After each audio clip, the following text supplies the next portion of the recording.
My sister-in-law slept with my husband a week before we signed the divorce papers. I pretended I didn't know. At the meeting, the lawyer handed me a document that stripped me of my rights. I smiled. What I did next shocked everyone. I'm glad to see you here.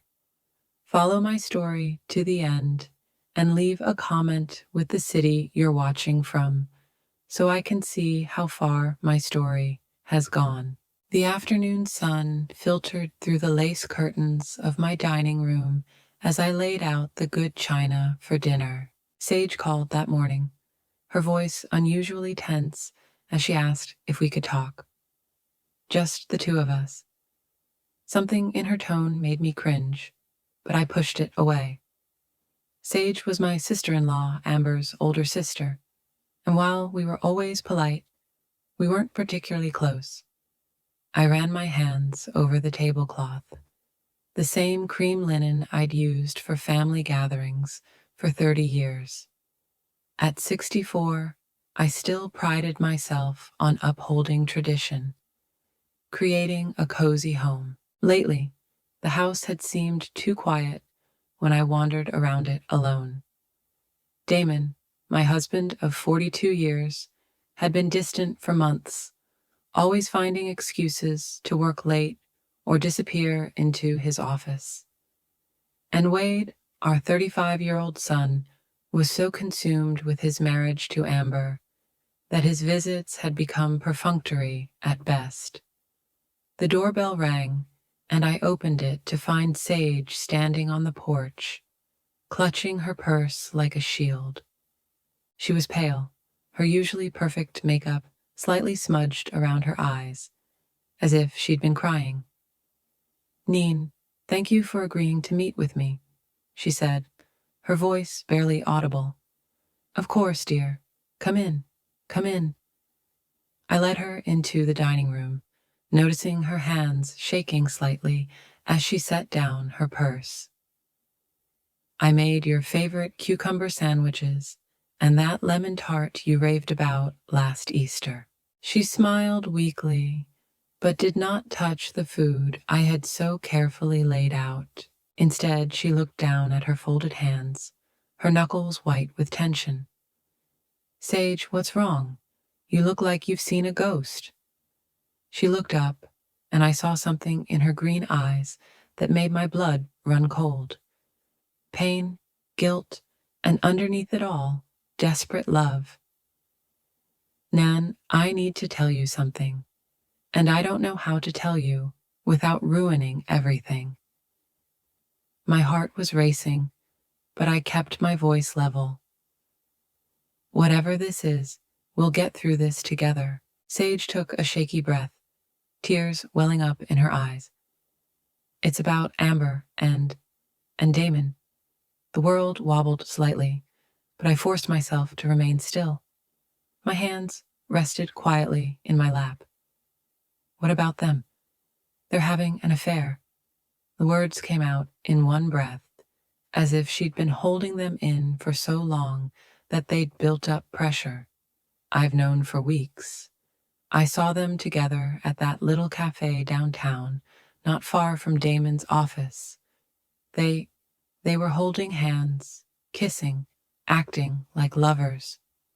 I felt something inside me crack, like ice on a frozen pond, but my voice remained steady. "Are you sure?" Sage nodded unhappily. "I talked to Amber. She didn't even try to deny it. She just laughed and said it was none of my business. But Nain, what she said about you..." Her voice broke completely. "What did she say?" I asked, even though part of me didn't want to know. "She said you were old and boring, that Damon deserved better. She said that after the divorce, she would make sure you got as little as possible. She planned this whole thing, Nain. She married Wade to get closer to family, to money. She worked on Damon for months." The room spun around me, but I grabbed the edge of the table and held on. 42 years of marriage. a son I raised with love and devotion, a daughter-in-law I welcomed with open arms. All of it was coming apart because of greed and betrayal. "Why are you telling me this?" I whispered. Sage reached across the table and grabbed mine. "Because it's wrong. Because you've been nothing but kind to our family. And you don't deserve this. Because Wade doesn't deserve to be married to someone who's capable of this level of deception." She paused, wiping her eyes with her free hand. "And because I love my nephew, and I can't watch Amber ruin everything good in this family." I looked at our clasped hands, mine wrinkled and sun-spotted, hers smooth and young. "Does Wade know?" "No, and I don't know if I should tell him. It would destroy him." I pulled my hand away and stood slowly, walking to the window overlooking the garden Damon and I had planted together in the early years of our marriage. The roses were in full bloom, their red petals a vivid contrast to the green foliage. Everything looked so normal, so peaceful, but beneath the soil, the roots were rotting. "What are you going to do?" Sage asked from behind me. I turned to face her, and something changed in me. The initial shock was giving way to something colder, more calculating. I'd spent my entire adult life taking care of others, smoothing over problems, keeping the peace.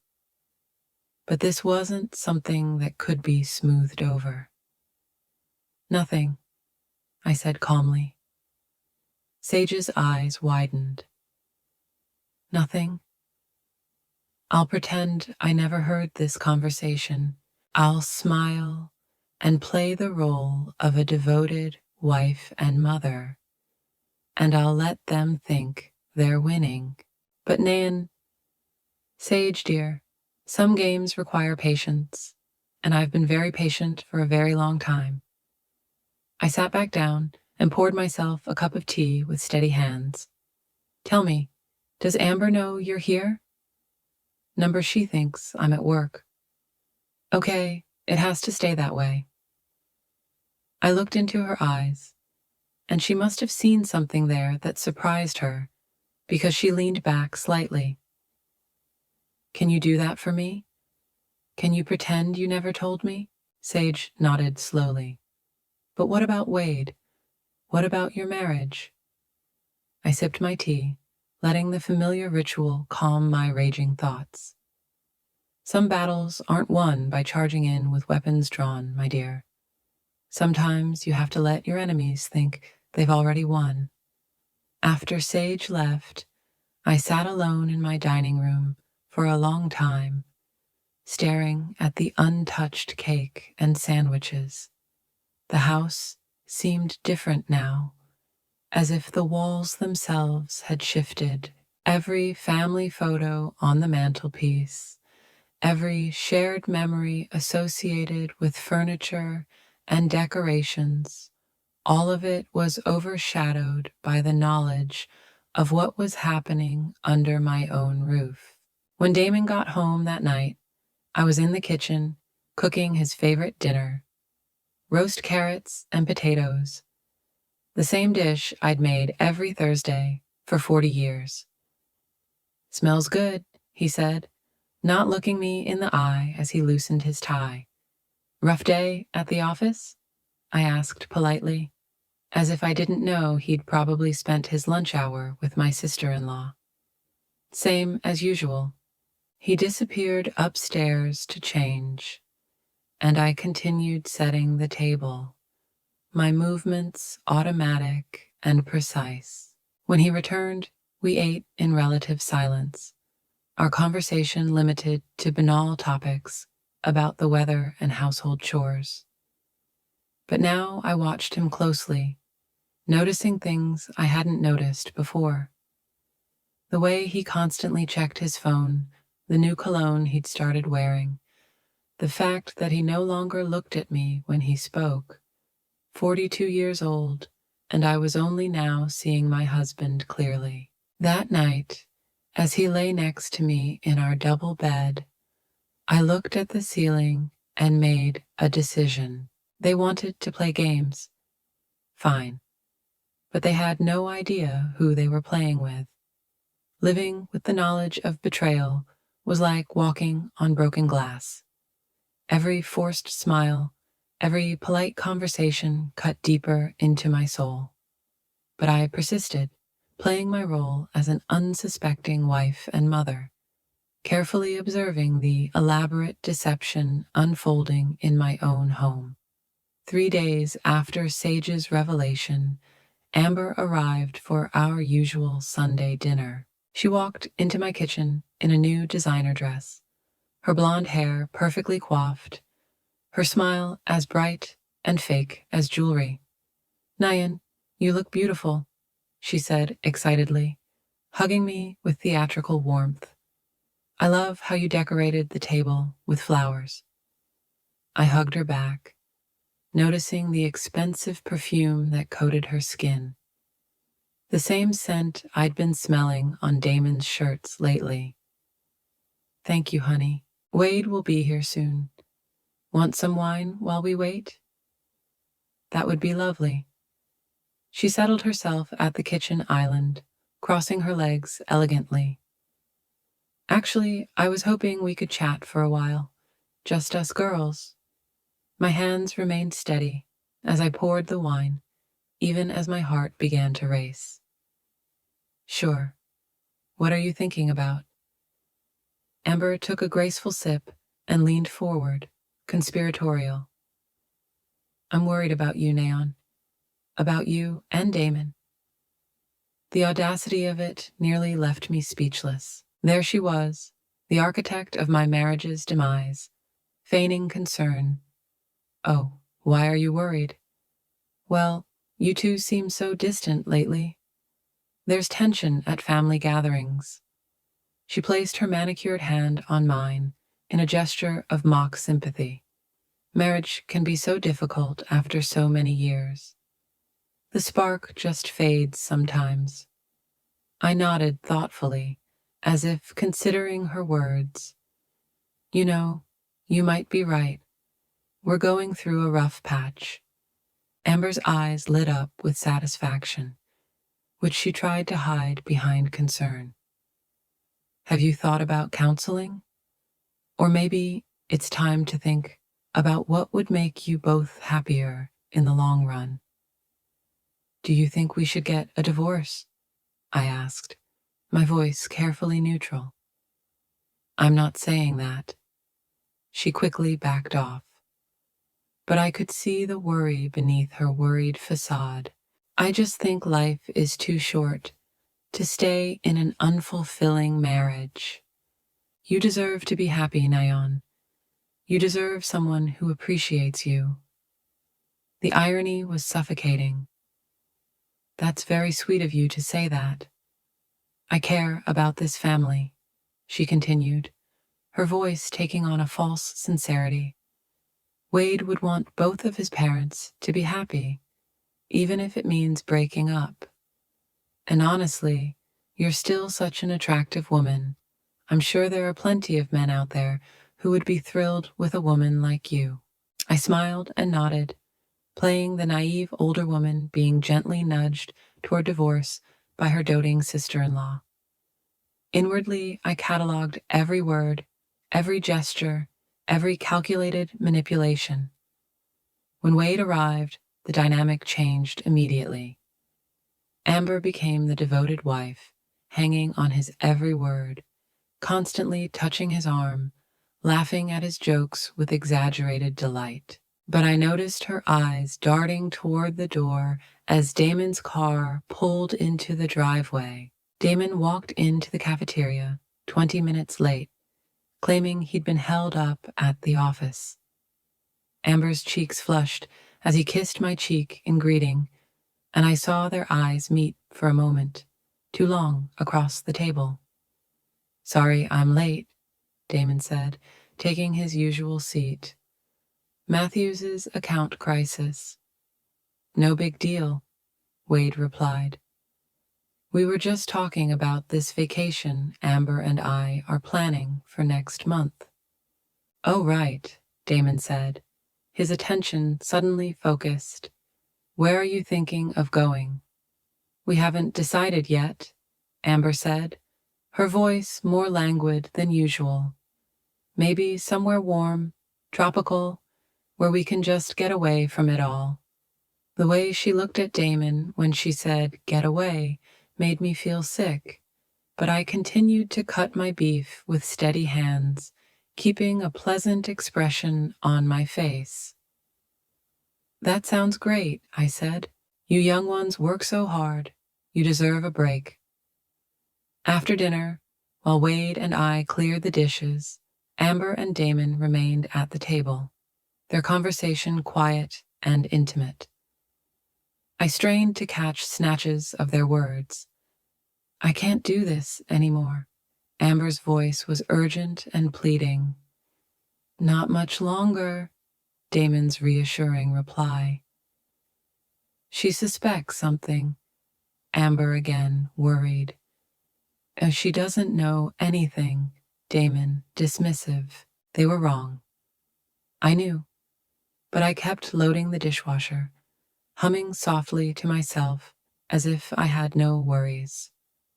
The following week, I made an appointment with my lawyer. Not the family lawyer Damon and I had used for years, but a sharp woman named Patricia Chen, who specialized in complex divorce cases. Her office was in the center of town, far from our usual haunts, which ensured that I wouldn't be seen by anyone who might report to Damon. Patricia was younger than me, perhaps 40, with intelligent dark eyes and an air of competence that immediately put me at ease. Mrs. Morrison, she said, after I explained my situation, I must ask why you haven't confronted your husband directly about the affair.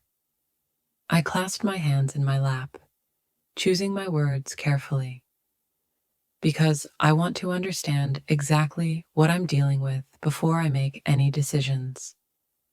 This house, our assets, our family heritage, I need to know where I stand legally. Patricia nodded approvingly. Smart approach. Let's start with the basics. How are your assets structured? Over the next hour, we went through everything. The house purchased 40 years ago with money from my family's inheritance. The investment accounts built up over decades of careful saving. The family business Damon inherited from his father. Most importantly, the trust my grandfather had set up that included the house and several other properties. That's interesting, Patricia said, studying the trust documents I'd brought. Your grandfather was quite far-sighted. There are some very specific provisions in this trust about inheritance and divorce. What provisions? Well, the house can never be sold or transferred to anyone outside your direct bloodline. Even if you get divorced, your husband has no rights to it. And there's an adultery clause, which is pretty unusual for trusts set up in that era. My pulse quickened. What does it say? Patricia read from the document.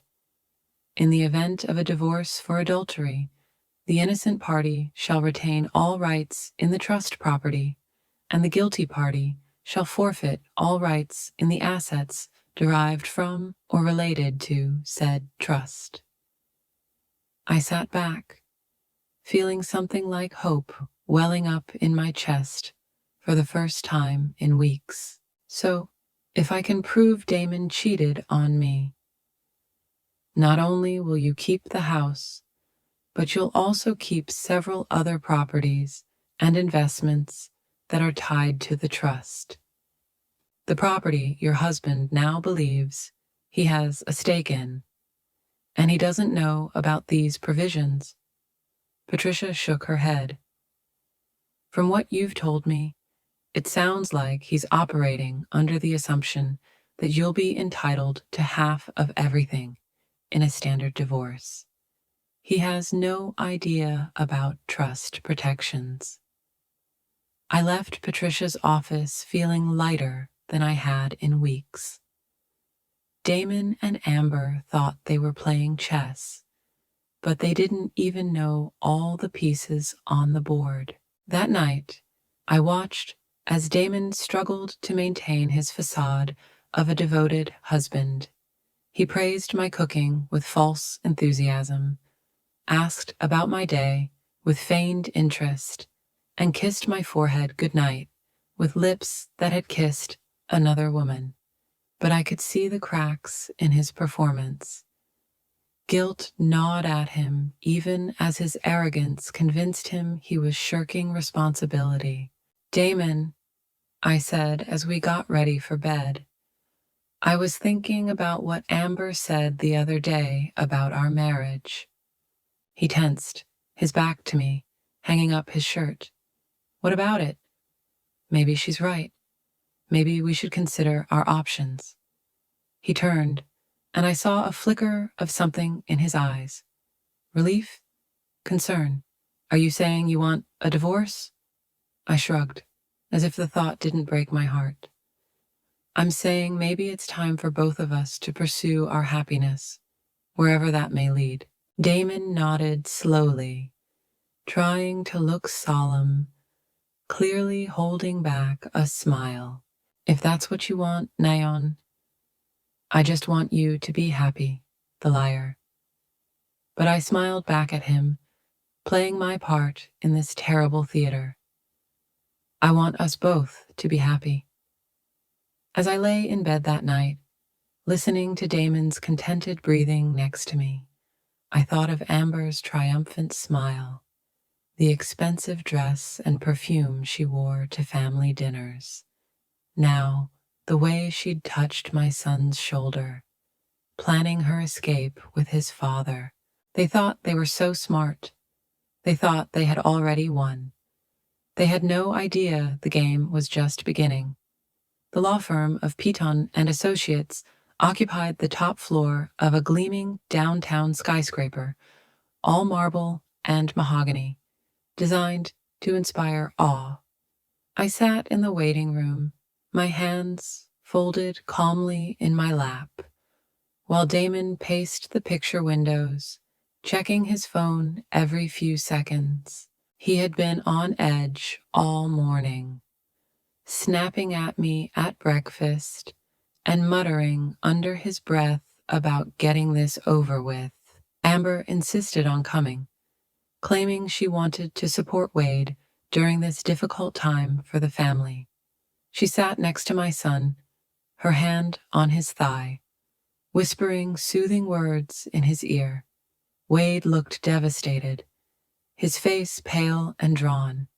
He still believed that this divorce was a mutual decision, a sad but peaceful end to a marriage that had simply run its course. If only he knew the truth. "Mrs. Morrison, Mr. Morrison," a tall, gray-haired man in an expensive suit, approached us. "I'm Richard Petone. Thank you for coming today." Damon had handpicked Petone, claiming that the man was the best divorce lawyer in town. What Damon didn't mention was that Petone was also an old friend of his from their country club, a detail I'd discovered during my own research into the man's background. We were ushered into a conference room, dominated by a massive table surrounded by leather chairs. Peyton took his place at the head, spreading papers across the polished surface with his usual efficiency. Damon sat to his right, and I took the chair directly across from him. Wade and Amber took up positions at the far end of the table, close enough to observe but out of the way of the action. "Before we begin," said Patton, his voice carrying the smooth authority of a man accustomed to controlling rooms full of people. I want to make sure everyone understands that this is intended to be a peaceful dissolution. Both parties have expressed a desire to resolve this matter with dignity and fairness. I nodded graciously.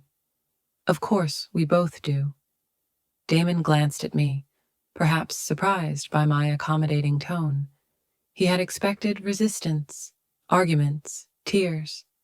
Instead, I had been nothing but reasonable since agreeing to the divorce, which clearly bothered him. Excellent, Peyton continued. Now let us consider the proposed settlement. He pushed a thick folder towards me. As you will see, we have attempted to divide our marital assets fairly, taking into account the length of the marriage and the contributions of both parties. I opened the folder and began to read, my expression neutral, even as the words on the page made my blood boil. According to Peyton's proposal, I would receive the small downtown apartment we had bought as an investment property 15 years earlier, along with half of our joint savings account and modest monthly alimony. Damon was to keep the family home, the business, the country houses, and most of our investment portfolio. It seems rather one-sided, I said softly, not looking up from the paperwork. Peyton cleared his throat. I understand your concerns, Mrs. Morrison, but we must consider the reality of the situation. Your husband has been the primary breadwinner throughout the marriage, and the business requires continuity of leadership. The home has significant maintenance costs that you would have difficulty covering on a reduced income. Translation: they thought I was too old, too dependent, too naive to fight for what was rightfully mine. Also, Patton continued, his tone becoming more condescending, there are some complications concerning the house. It appears there may be some inconsistencies with the original deed and the trust documents. Until these issues are resolved, it would be wise to leave the property in Mr. Morrison's name to avoid any legal complications. I almost laughed at the audacity of it. They were trying to steal my family home using fictitious legal complications. I watched Amber sit up straight in her chair, probably calculating how long it would take her to redo the bedroom. I see, I said quietly. And these inconsistencies, when do you expect them to be resolved? Peyton waved his hand. These things can take years. Transfers of property between generations, changes to trusts. It's quite complicated. Really, it would be better for everyone if we kept things simple. Damon leaned forward, his voice taking on the patient tone he'd used to explain complex business deals to me over the years. Nan, I know it's tough, but Peyton knows what he's talking about. This way, you won't have to worry about property taxes, maintenance, all that headache. The place will be perfect for you. Much more manageable. Manageable, like I was a child who needed to be protected from adult responsibilities. I looked around the table, taking in each face. Pete, smug and pleased with his clever manipulation of legalese.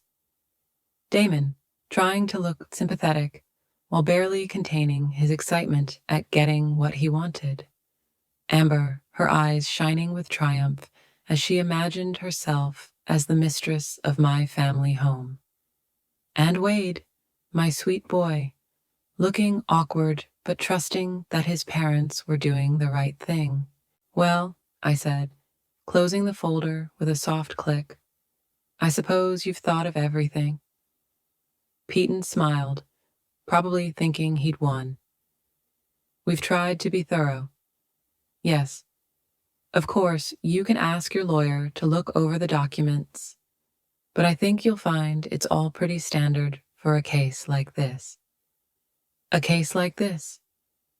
A devoted wife of 42, abandoned so her husband can play house with their son's wife. That won't be necessary, I said, taking the pen Peyton offered. Where do I sign?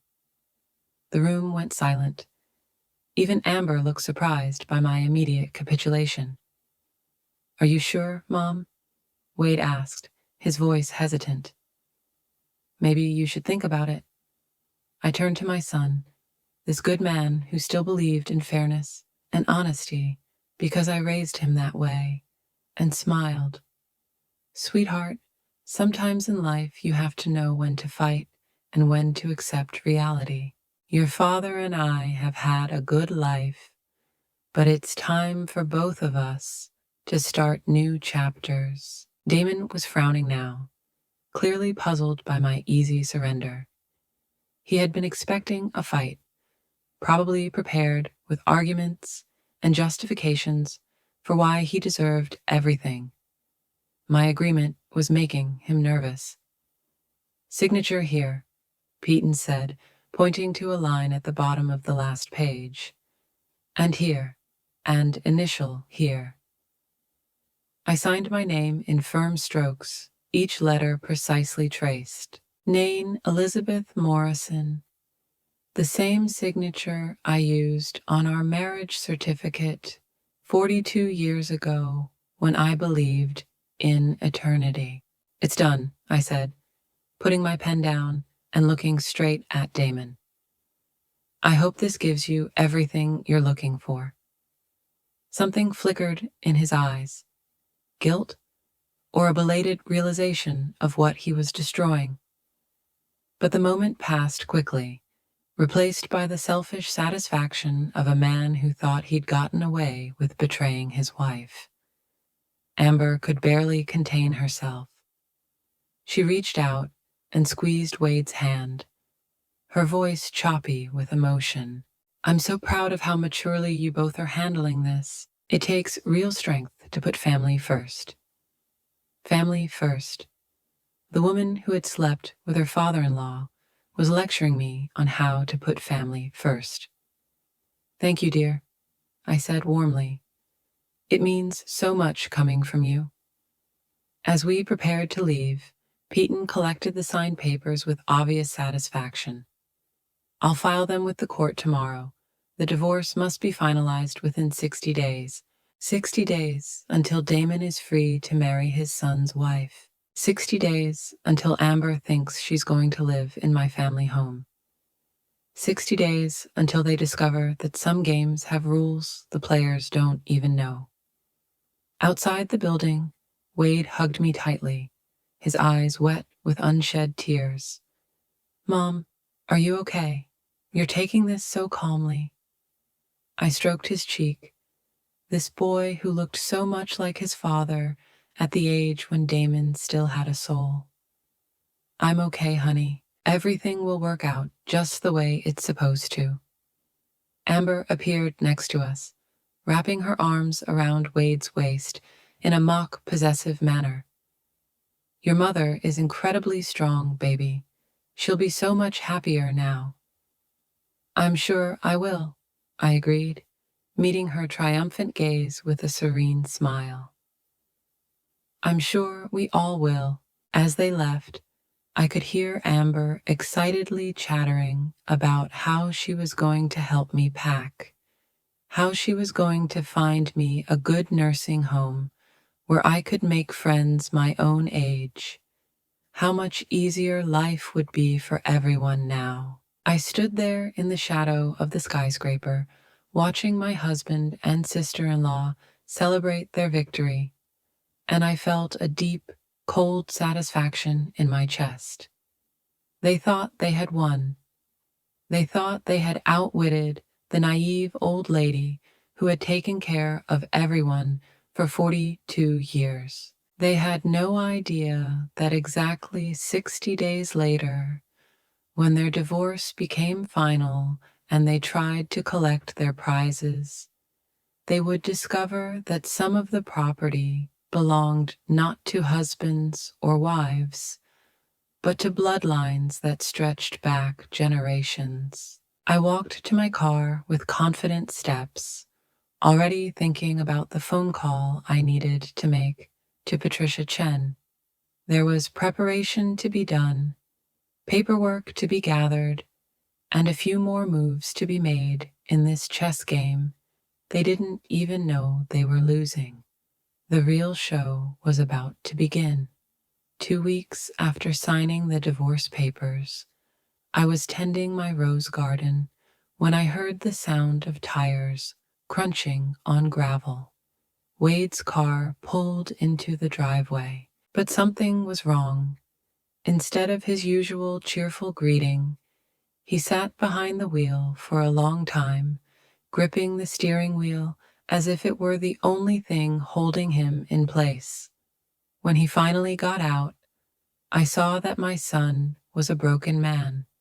His usually impeccable appearance was disheveled, his shirt wrinkled, his hair uncombed. But it was his eyes that broke my heart. They had the empty, devastated look of a man whose world had just collapsed. Wade, I put down my gardening shears and hurried to him. Honey, what happened? What? He looked at me for a moment, his mouth opening and closing as if he couldn't find the words. Then his face twisted, and he collapsed on my porch steps like a puppet whose strings had been cut. She lied to me, he whispered, his voice rough with pain. She lied all this time.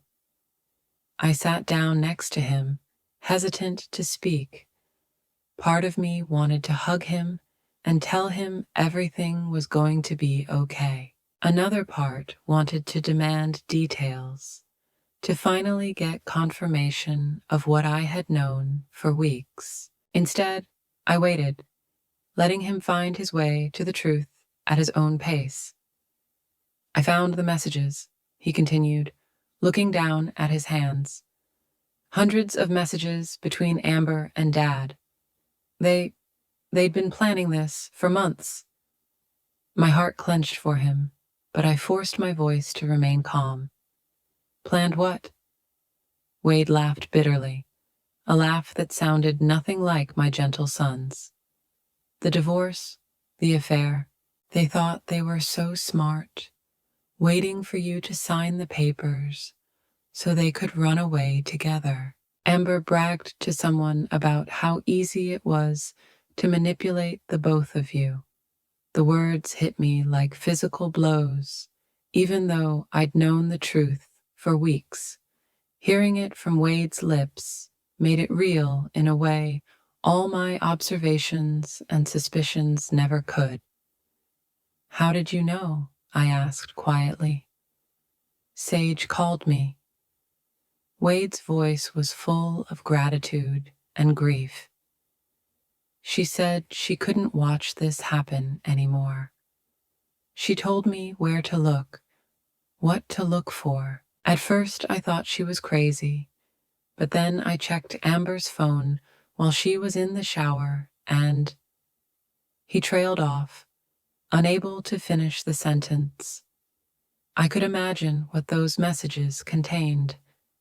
The worry, the planning, the cruel laughter at the expense of the people they were betraying. Sage had been trying to warn people for weeks, Wade continued. She said she tried to talk to Amber, begged her to stop, but Amber just laughed, said she had worked too hard to get close to our family's money to give up now. Money? Of course, it all came down to money. Not love, not a real connection, but a cold calculation about assets and inheritance. Where is Amber now? I asked. I talked to her this morning, showed her the messages I found. Wade wiped his eyes with the back of his hand. She didn't even try to deny it. She just shrugged and said I was naive to think she ever loved me. Said Dad could give her something I could never give her. The casual cruelty of it left me speechless. To brush aside years of marriage, to mock the love of a good man who had done nothing but cherish it, was beyond comprehension. I kicked her out, Wade said, his voice growing stronger. Told her she had an hour to pack her things and get out of our house. She laughed in my face. Mom, she said it didn't matter because she was going to live in a much better place soon. A much better place, my family home, which she thought would soon be hers. I'm so sorry, honey, I said, finally allowing myself to touch his shoulder. You don't deserve any of this. Wade looked up at me, his eyes shining with unshed tears. How can you be so calm about all of this? Daddy betrayed you too. He threw away 42 years of marriage for her. I studied the face of my son, this man I had raised to believe in goodness and loyalty, and made my decision. He deserved to know that he wasn't alone in this, that someone else was fighting for what was right. Wade, I need to tell you something. About the divorce, about what really happened in that law office. Over the next hour, I told him everything. About Sage's warning, about my weeks of close surveillance, about Patricia Chen, and about the trust provisions that Damon and Amber knew nothing about. Wade listened in stunned silence as I explained how I had deliberately played the role of the naive, defeated wife while gathering evidence and preparing my real response. You knew, he whispered when I finished. You knew what they were doing all along. I knew, I confirmed, and I let them think they'd won, because sometimes the best strategy is to let your opponents reveal who they really are before you make your move. Wade stared at me as if seeing me for the first time. Mom, I had no idea you were so strategic. I smiled sadly. 42 years of marriage teaches you a lot, honey, including when to fight and when to wait for the right moment. So what happens now that Dad finds out about the trust? That's up to him and Amber. I stood up, brushing dirt off my gardening clothes. They made their choice. Now they have to live with the consequences. Wade stood up too, looking more like himself than he had since he arrived. What about us? I mean, I know Amber is my wife, or was my wife, but I can't just pretend it didn't happen. You don't have to pretend anything, I assured him. You're the innocent party in all of this. You have every right to defend yourself. As if prompted by our conversation, another car pulled into the driveway. This time it was Sage, her face troubled as she hurried toward us. Wade, I'm so sorry, she said, her voice thick with emotion. I know this is all my fault. If I hadn't told you to look, you saved me. Wade interrupted, his voice firm. If you hadn't warned me, I would have spent months or years married to someone who used me. You saved me from wasting my life lying. Sage's eyes filled with tears. I should have said something sooner. I should have protected you better. I watched them, noting how Sage's genuine grief contrasted so sharply with Amber's calculated manipulation. Where Amber was all sharp edges and ulterior motives, Sage was warm and genuine. Even in her guilt and pain, she was thinking about Wade's well-being. Sage, I said softly, You did absolutely the right thing. You chose loyalty and honesty over family convenience. That takes real courage. She looked at me with surprised gratitude. I was so afraid you would hate me for bringing this into your family. Sweetheart, you brought nothing into our family. You exposed something that was already there, festering in the dark. Now we can deal with it in the light. Wade moved closer to Sage, his hand hovering over her shoulder, as if he wanted to comfort her, but wasn't sure if it was appropriate. Sage, I want you to know how grateful I am. Not just for warning me, but for being honest when it would have been easier to remain silent. The look that passed between them was charged with something new and hesitant. Not romance, not yet, but an acknowledgement of shared values, of similar wounds, of the possibility that something good could emerge from the ashes of this betrayal. I have to go, Sage said suddenly, as if realizing she was intruding on a family crisis.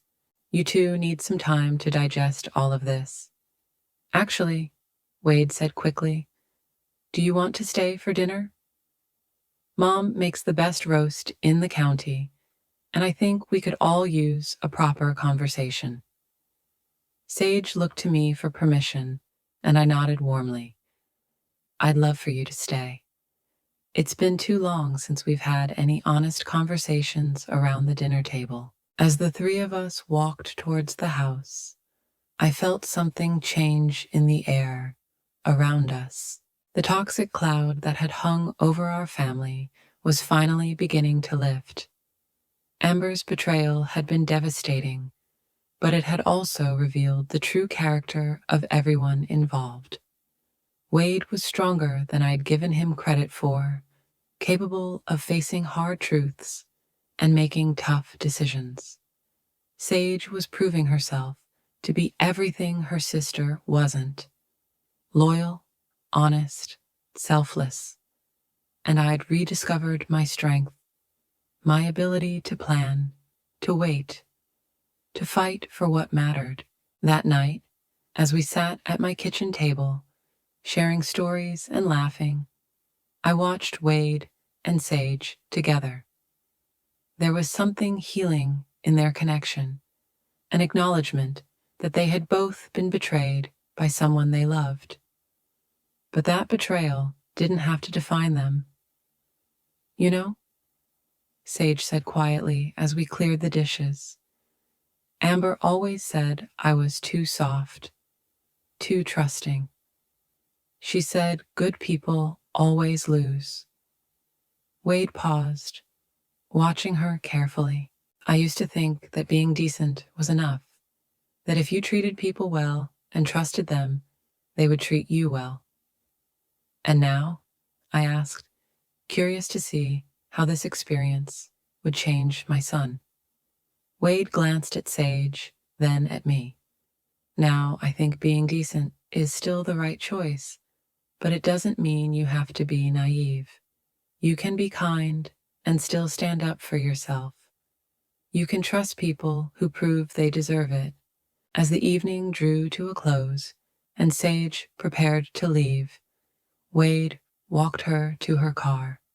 Through the kitchen window, I could see them standing in the driveway, talking quietly, their conversation intimate and serious. When he finally returned to the house, there was something different in his expression. She's great, he said simply. She is, I agreed. Not at all like her sister. Wade nodded thoughtfully. I keep thinking about what you said earlier, about letting people discover who they really are. Amber showed me who she really was, and I was too blind to see it. And Sage, she showed me who she was, too, and I almost missed it because I was so focused on the wrong person. The heart heals, Wade, and when it heals, it often sees more clearly than before. That night, As I prepared to sleep in the house that would soon be legally mine again, I thought about the strange turns life takes. Amber's betrayal was devastating, but it also created opportunities for truth, for real connection, for new beginnings based on honesty rather than deception. In trying to destroy our family, Amber had actually unleashed its power. She had stripped away all the masks and false loyalties, leaving only what was real and worth saving. Tomorrow, I would call Patricia Chen and begin the final phase of my plan. But tonight, I felt something I hadn't felt in months. Hope. The call came on Tuesday morning, exactly 63 days after I'd signed the divorce papers at Petoni's office. I was drinking coffee on the back porch, watching the sunrise paint the sky in shades of gold and pink, when my phone rang. Damon's name appeared on the screen, and for the first time in months, I answered with genuine pleasure. "Hello, Damon. What the hell did you do?" His voice was rough with panic and rage, any pretense of politeness abandoned. I took a leisurely sip of my coffee before answering. "Morning to you too. I'm fine, thanks for asking. The weather is beautiful today." "Don't play with me, Nayeni. My lawyer called an hour ago. He says there's a problem with the house, something about a trust no one had mentioned before." "Oh, that." I tried to keep my voice light, casual. "Yeah, I guess that was a big surprise for you." The silence on the other end of the line stretched on for so long, I wondered if he'd hung up. Then his voice came back, deeper and more dangerous than before. You've known about this trust all along, haven't you?" "Of course you did. It's my family's trust, Damon. My grandfather established it to protect our property from exactly this kind of situation." "This situation?" His voice cracked with indignation. "We're getting divorced. It's normal, Nayan. People get divorced every day." I stood up and walked to the edge of the porch, looking out over the garden my grandmother had planted, my mother had tended, and I had lovingly maintained for 40 years. "You're right.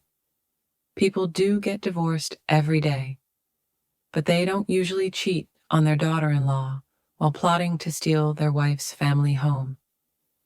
A sharp intake of breath told me he hadn't expected such a direct confrontation. For weeks, I had played the role of the confused, hurt wife. Now he could hear the woman who had been plotting his downfall while he celebrated his ruse. "How long have you known?" he finally asked. "Long enough," I replied. "Long enough to document everything. Long enough to protect what matters. Long enough to watch you and Amber plot your little future together in my family's home." "Our home," he corrected automatically. But there was no longer any certainty in his voice. "No, Damon. Never our house. The deed was always in trust. You were allowed to live here as my husband, but you never owned a single brick. And now that you've chosen to end our marriage through adultery, you've forfeited any right to stay here." Another long silence. Then, in a voice that sounded like the man's world was crumbling, "Where do I go?" The pathetic quality of the question almost made me feel sorry for him. Almost. "I suppose you and Amber can figure something out. You're both so smart." "Nan, please, can't we figure something out? I know I've made mistakes, but..." "Mistakes?" I cut him off, my voice sharp for the first time. Mistakes are forgetting to buy milk or missing an anniversary. What you did was intentionally betray everything we've built together. What you did was seduce our son's wife and plot to steal my inheritance. These aren't mistakes, Damon. This is who you've chosen to be. I heard a woman's voice in the background, shrill and demanding. Amber, no doubt, wanted to know what was happening to her carefully laid plans. I have to go, Damon said, his voice defeated. But it's not over. Yes, it is, I replied calmly. It's been over for a long time. You just haven't realized it yet.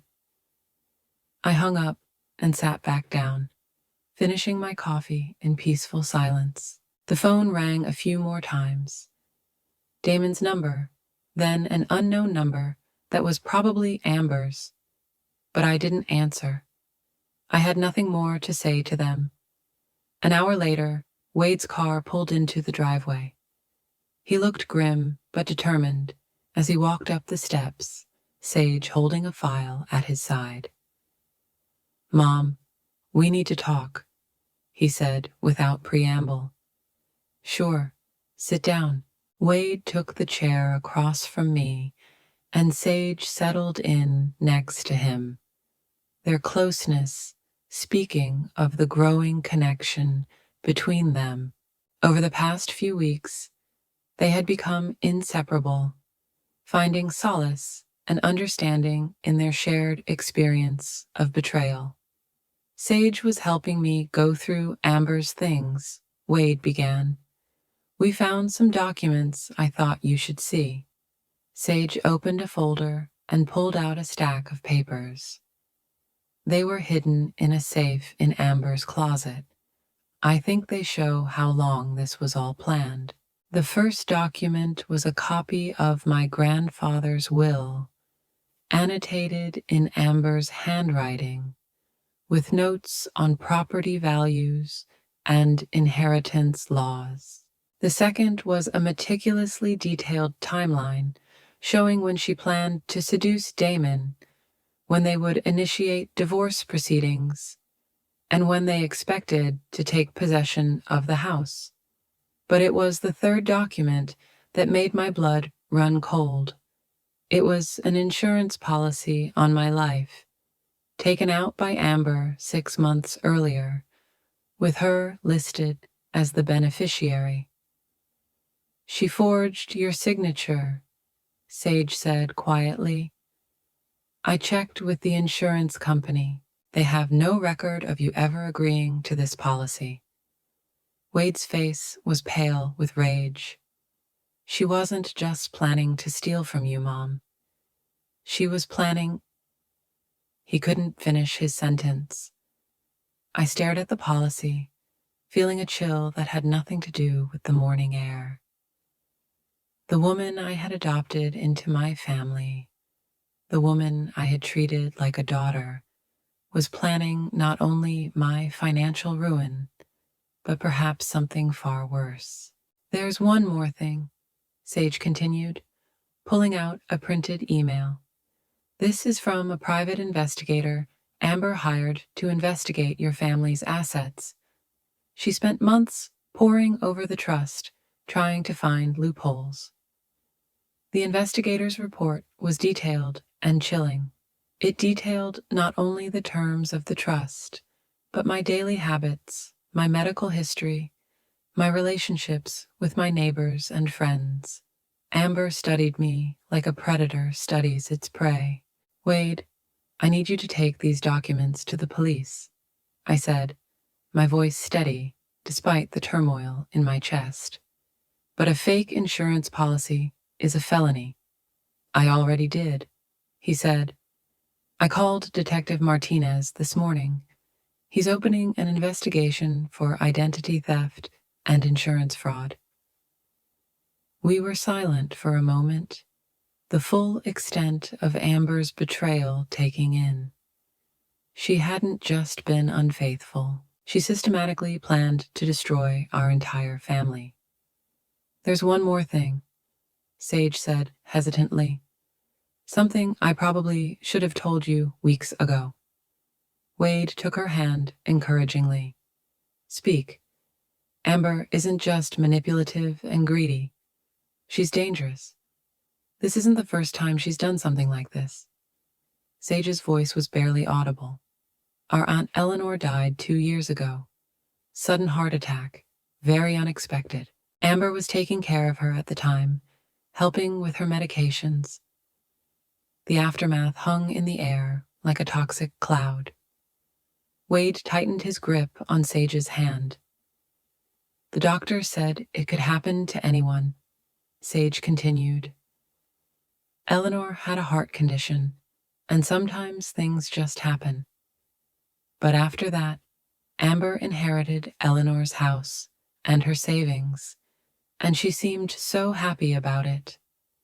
Not grieving, as you might expect, but content.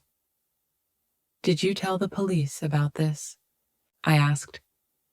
Sage nodded. Detective Martinez is also investigating Eleanor's death. He said they might exhume the body if they find enough evidence to investigate. We were interrupted by the sound of a car pulling up with unnecessary aggression. Through the trees, I saw Damon's Mercedes, followed by a small moving truck. Amber stepped out of the passenger seat like a fury, her perfect mask finally cracking, revealing a calculating predator. That's my cue to go inside, I said, standing up. Wade, would you and Sage mind handling this? I don't think I can look at either of them right now without saying something I'll regret. From my living room window, I watched the confrontation unfold on my lawn. Amber was screaming at Wade, her face twisted in rage as she pointed toward the house. Damon stood by the truck, his shoulders slumped in defeat. Two burly movers waited hesitantly, unsure whether to unload their cargo. Wade's voice came through the glass, calm but unforgiving. You're not welcome here, Amber. None of you. This is my home, Amber shrieked. We signed the papers. It's ours. No, Sage said, coming to stand next to Wade. It was never yours, and it never will be. The look Amber gave her sister was pure venom. You did this. You turned them against me. You're just jealous because I found a way out of our pathetic family, and you're still a nobody. I'd rather be nothing than you, Sage replied quietly. Amber lunged forward, as if to attack her sister, but Wade stepped between them, his presence enough to stop her. For a moment, the three of them formed a tableau. Wade and Sage, united in their strength and honesty. Amber, isolated in her rage and despair. Get off my property, Wade said, his voice carrying an authority I'd never heard from him. Both of you, you have 5 minutes to get in that truck and drive away, or I'm calling the police. Damon finally spoke, his voice tired and broken. Come on, Amber, it's over. But Amber wasn't ready to accept defeat. She turned toward the house, her eyes wild as she spotted me in the window. This isn't over, she screamed. You think you're so smart, but I know things about this family. I know secrets that could destroy you all. I cracked the window open, my voice carrying clearly across the yard. The only secrets being destroyed today are yours, dear. Detective Martinez is very interested in your relationship with your aunt, Eleanor. The color drained from Amber's face so quickly I thought she might faint. Damon grabbed her arm, pulling her toward the truck with sudden urgency. We're leaving, he shouted. We're leaving now. As the moving truck pulled away, followed by Damon's Mercedes, I felt something release in my chest. The strangers who had invaded my home, who had planned to steal my legacy, and perhaps worse, were finally gone. Wade and Sage walked inside, both looking emotionally drained but victorious. "It's over," Wade said, collapsing into my favorite chair. "They really are gone." "The house part is over," I corrected gently. "But Amber still has to answer for what she did. The forgery, the fraud, possibly Eleanor's death. Justice moves slowly, but it moves." Sage curled up on the couch, looking younger and more vulnerable than her 30 years. "I keep thinking I should feel sorry for her. She is my sister, after all. But I can't. She chose this path herself, step by step, decision by decision." "You don't have to feel sorry for her," I assured her. "She made her choice. Now she has to live with it." When evening came, the three of us were cooking dinner in my kitchen. It felt like a celebration, although none of us said so. We celebrated survival, honesty, and the connections that matter. Watching Wade and Sage work side by side, I saw something beautiful growing between them. Not the desperate, grasping love that Amber offered, but something real and solid, built on mutual respect and shared values. "You know," I said as we sat down to dinner, "this house has seen a lot of history. My grandmother raised 5 children here. My mother lived through the Depression within these walls. I raised Wade here, and someday I hope his kids will play in the same yard." Wade and Sage exchanged a look that spoke volumes about their future.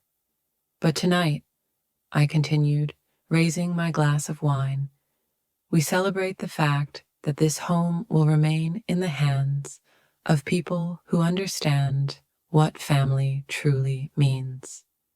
As we clinked glasses to new beginnings, I felt a deep sense of satisfaction at a battle well fought and won. Amber and Damon had tried to destroy everything I valued, but in the end, they had only succeeded in revealing what was truly valuable. 6 months later, I stood in my kitchen, cooking Thanksgiving dinner. The same kitchen where I had listened to Amber's fake sympathy and endured her calculated manipulations. But today, the space felt different. Warm, honest, filled with genuine laughter and love. Wade stood at the stove, carefully basting the turkey with the same concentration he'd had when he learned to tie his shoelaces as a kid. Sage sat at the kitchen island, her wedding ring catching the afternoon light as she chopped vegetables for the stuffing. They'd announced their engagement a month ago, and seeing them together still filled me with a quiet joy. "Mom, the sweet potato timer went off," Wade called, his sleeves rolled up and his apron protecting his shirt. "I'll get to it," Sage said, sliding off her chair with practiced ease. Over the past few months, she has become an integral part of our domestic routine, helping with cooking, gardening, and the 1,000 little chores that make a house a home. The doorbell rang and I went to answer it, expecting our neighbors, the Hendersons, whom I had invited to dinner. Instead, I found Detective Martinez standing on the porch, his expression serious but not grim. "Mrs. Morrison, I hope I'm not interrupting your celebration." "Not at all, Detective. Please come in. May I offer you some coffee? We have plenty of food if you'd like to stay for dinner." He followed me into the living room, declining my offer. "I wanted to give you an update on the investigation before the holiday weekend."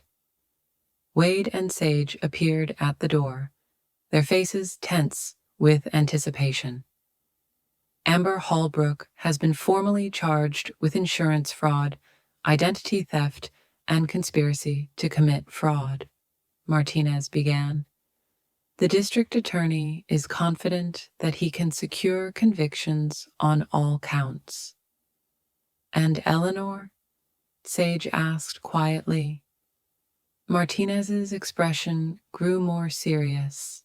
The exhumation revealed traces of digitalis in your aunt's system, levels that would be consistent with deliberate poisoning, not an accidental overdose of her heart medication. Sage's hand flew to her mouth. She did kill her. We're building a case for first-degree murder. Amber's fingerprints were found on the pill bottles, and we discovered that she had been researching the effects of digitalis online for weeks before Eleanor's death. I felt a chill that had nothing to do with the November air. And Damon? There's no evidence that he was involved in Eleanor's death, but he's been charged as an accessory to fraud. His cooperation will likely result in a lighter sentence. After Martinez left, we sat in the living room, digesting the news. Justice had finally been served, but it felt hollow. Eleanor was still dead. Wade's marriage was still in tatters, and 42 years of my life were still built on the foundation that crumbled the moment my husband chose betrayal over fidelity. "Are you okay, Mom?" Wade asked, noticing my silence. I considered the question carefully. "I'm relieved," I finally said. Relieved that Amber can't hurt anyone again. Relieved that Eleanor will get justice. But mostly, I'm relieved that we got through this with our integrity intact. Sage reached out and squeezed my hand. I think about all the what-ifs all the time. What if I hadn't told you about the affair? What if you hadn't known about the trust? What if Amber had succeeded? But she didn't, Wade pointed out, and we're all stronger for it. He was right. The last 6 months had tested us in ways I never imagined, but we'd come out of them stronger, more honest with each other, more aware of what really mattered. The Hendersons arrived soon after, followed by Patricia Chen and her husband, whom I had invited because I had discovered that we shared a love of gardening. The dining room filled with conversation and laughter, the kind of genuine warmth that cannot be faked or manipulated. As we sat down to dinner, I looked around the table at the assembled faces. True friends, chosen family, people who cared for each other without self-interest or calculation. This was something Amber had never understood, that true wealth is not measured by the value of your property or your bank accounts, but by the quality of the relationships you build. "Before we eat," I said, standing and raising my glass of wine, "I want to say something." The conversation died down. All eyes turned to me. This has been one of the hardest years of my life. I lost a marriage I thought would last forever. I discovered that the one I loved was capable of unimaginable betrayal. I learned that my family was under attack from within. I paused, meeting every pair of eyes at the table. But I also learned that I am stronger than I ever imagined. I learned that my son is a man of honor, who chooses love over revenge. I learned that sometimes the greatest gifts come in the guise of loss. I looked straight at Sage, this woman who had the courage to speak the truth when silence would have been easier. I learned that family is more than just blood. It's the people who stand by you when the world tries to break you. People who choose honesty over convenience, loyalty over self-interest. Wade stood and raised his glass. To Mom, who taught us that grace under pressure isn't just a saying, it's a way of life. To Nain, Patricia added, who proved that patience and planning can overcome any adversary. To new beginnings, Sage said quietly, and to the families we choose as well as the families we were born into. As we clinked our glasses, I felt a deep sense of accomplishment, not because the story was over. Wade and Sage would be married in the spring. Grandchildren would come eventually. Life would go on with all its joys and challenges. But because I finally understood who I was, beyond being Damon's wife or Wade's mother, I was Nain Morrison, the keeper of my family's legacy, the protector of what mattered, the survivor of betrayal, and the architect of my own future. After dinner, as our guests were preparing to leave, Patricia took me aside. Have you thought about what you're going to do with the apartment downtown? She asked. The one in the divorce settlement? I smiled. I'm thinking of turning it into a refuge for women rebuilding their lives after divorce. Nothing grand or institutional, just a quiet place for someone to stay until they figure out their next chapter. Patricia nodded approvingly. Amber probably thought she was taking something valuable away from you with that settlement. She had no idea that she was giving you away to help other women in similar situations. Ironic, isn't it? Her greed was the basis for something really useful. Later that evening, after Wade and Sage had gone home to their apartment, I walked through the quiet house, turning off the lights and checking the locks. The same ritual I'd been performing for 40 years, but now it felt different. Peaceful rather than routine, safe rather than automatic. In my bedroom, I opened the jewelry box where I kept my most prized possessions. Past the pearl necklace my mother had given me, past the gold bracelet my grandmother had given me, I found what I was looking for. My first engagement ring, the simple gold band Damon had put on my finger when we were both young and full of dreams. I held it up to the lamplight, studying the inscription inside. Forever and always, D forever had lasted for 42 years. Always ended the day he chose another woman over his family. But that didn't erase the good years, the love that was true, even if it wasn't forever. I put the ring back in the box, not with anger or sadness, but with acceptance. That chapter of my life was closed, but the story continued. My phone buzzed with a text from Wade. Thank you for an amazing Thanksgiving, Mom. Sage and I are so grateful to have you in our lives. I wrote back, thank you for being the person I always knew you could be. Good night. A second message appeared, this time from Sage. I've never had a mother who believed in me the way you did. Thank you for showing me what true strength is. I wiped away the tears that had sprung to my eyes. At 64, I discovered that some of life's greatest gifts come in the second act, when you finally realize your worth and refuse to accept anything less. The house enveloped me in familiar creaks and sighs, the sounds of a structure that had weathered many storms and would weather many more. I thought of my grandmother, who raised 5 children in this house during the Depression. I thought of my mother, who maintained it as a safe haven during World War II while my father was overseas.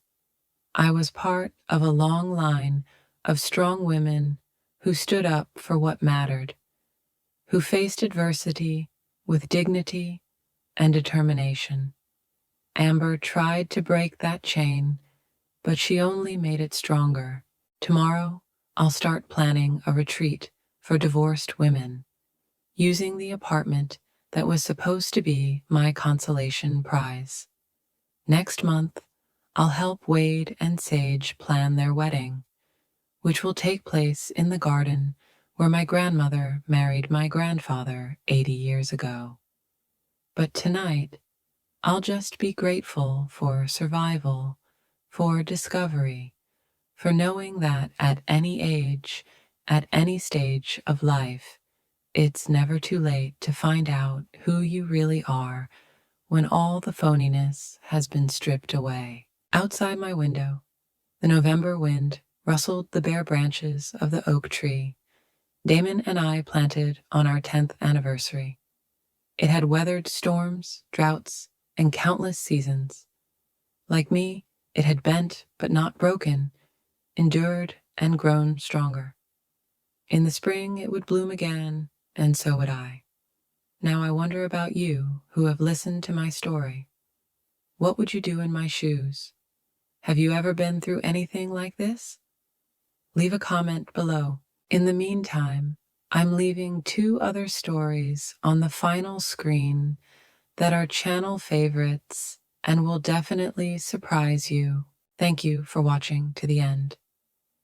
At a family dinner, my sister-in-law came up to me and whispered, "I'm pregnant with your husband's baby, you tasteless old woman." I laughed out loud and said, "Don't worry, honey." A few weeks later, I gave her a surprise that shocked her.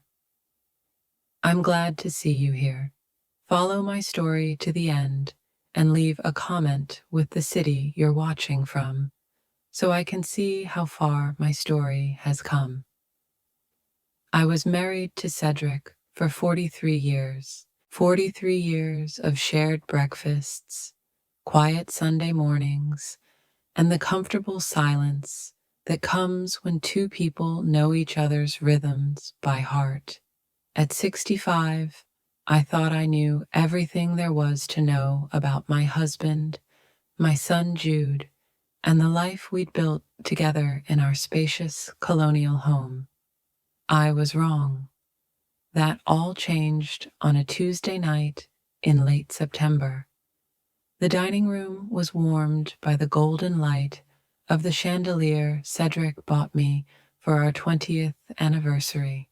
The mahogany table was set with my grandmother's china, crystal glasses catching the light like tiny prisms. Everything had to be perfect. A family dinner with our son and his wife of 3 years. Lily sat across from me, her blonde hair pulled back into the severe ponytail she always wore, her green eyes sharp and calculating. She was 28, 15 years younger than Jude, and from the moment she walked into our family, I sensed something predatory about her, the way she watched people, studied them, as if looking for a weak spot. Tonight, she glowed. Not the soft glow of satisfaction, but something harder, more triumphant. She kept touching her still flat stomach, drawing attention to herself in that subtle way she had mastered. Jude, as usual, was oblivious. My son had always been trusting to a fault, seeing the best in everyone. He cut his steak with the same focused attention he brought to everything, his dark hair falling over his forehead, just as it had as a child. And Cedric, my Cedric, sat at the head of the table, his gray hair neatly combed, his blue eyes, usually so warm when they looked at me, fixed firmly on his plate. He hadn't looked at me directly all evening. In fact, he hadn't looked at me properly in weeks.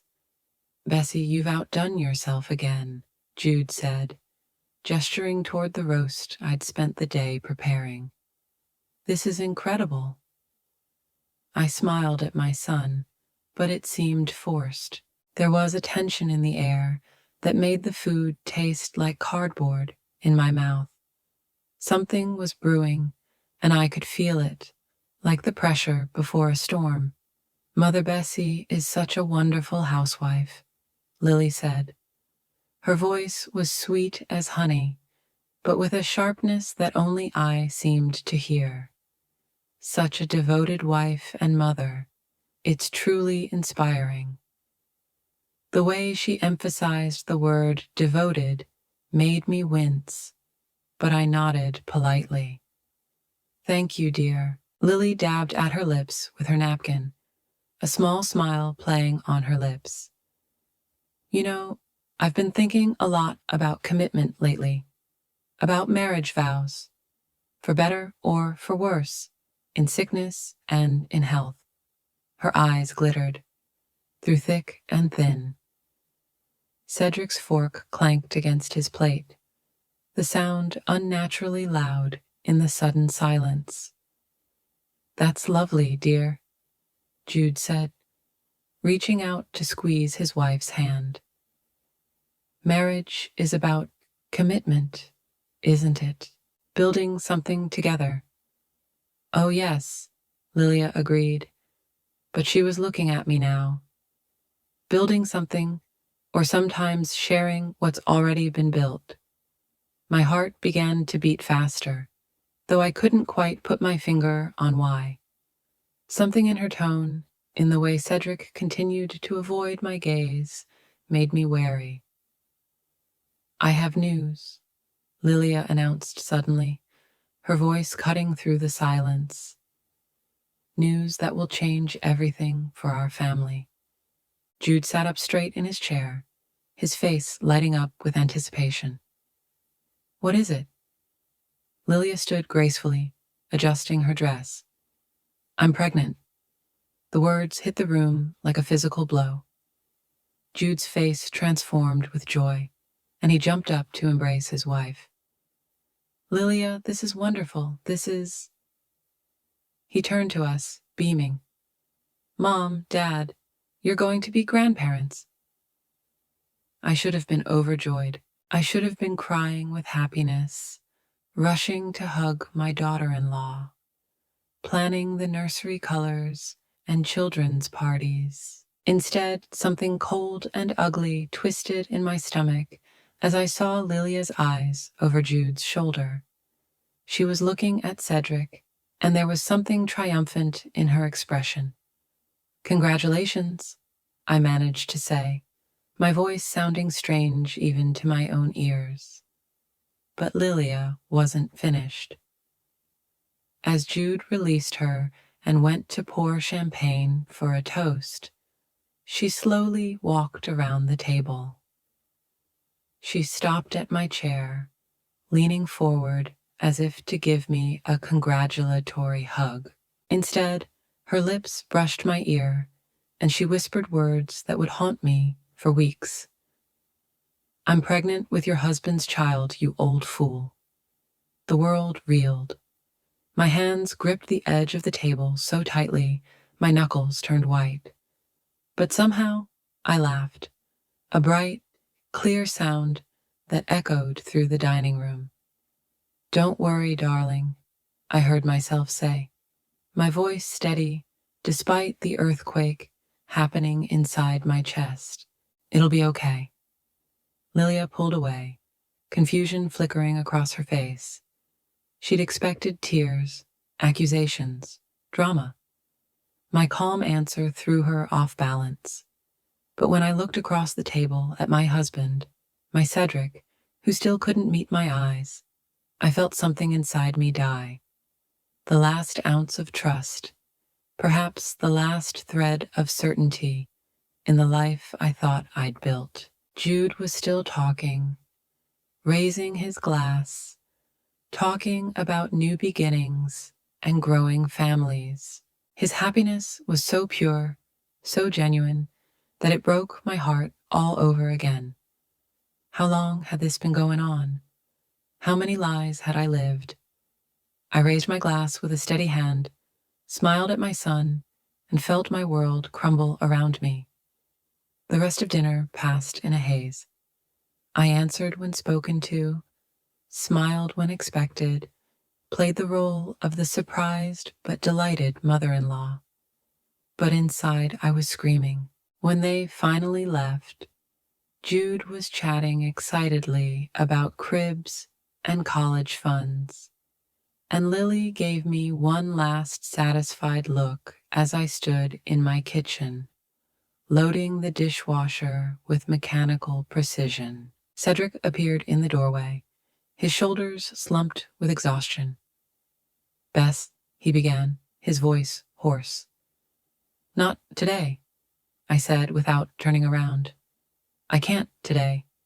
I heard him sigh, heard his footsteps retreating up the stairs to the bedroom we'd shared for more than 4 decades. But I couldn't follow him. Not yet. Maybe never. Instead, I stood alone in my kitchen, surrounded by the remains of what had been my last innocent family dinner, wondering how long I had been living with strangers. That night, sleep did not come. I lay in our double bed, listening to Cedric breathe next to me, wondering if the man I had shared my life with was a stranger. Every small sound, the creaking of the house, the distant hum of the refrigerator, seemed to amplify in the darkness. When morning came, I went through my routine, like an actress playing a role. Coffee for 2, scrambled eggs for Cedric, whole grain toast, sliced diagonally, just the way he liked it. We sat across from each other at our small breakfast table, the morning sun streaming through the kitchen windows, and I studied his face as if I were seeing it for the first time. "Did you sleep well?" he asked, not looking up from his paper. "Fine," I lied. The silence stretched between us, filled with everything we weren't talking about. Finally, Cedric folded his paper and stood up. "I'm going to work in the garden today. The roses need some attention before the first frost." Gardening? How many times had he said those words in the last few months? I watched him walk away, noting the slight stoop that hadn't been there a year ago. At 72, he was still handsome, with the gentle beauty that had first caught my eye at a church soiree 45 years earlier. But now I wondered if I'd ever really known the man behind that familiar face. After he left, I sat alone with my cold coffee and let my thoughts wander back over the last few months, searching for clues I had missed. They were there, like pieces of a puzzle I was too naive to put together. 3 months ago, Cedric started showering at odd times. Not just in the mornings, but suddenly after gardening or before dinner when we weren't going anywhere. When I asked about it, he said he didn't want to smell like dirt and fertilizer. 2 months ago, I found a credit card statement with charges I didn't recognize. A flower shop in the next town. A jewelry store I've never heard of. When I asked Cedric about it, he said he was planning surprises for my birthday. My birthday wasn't for another 4 months, but I decided to believe him.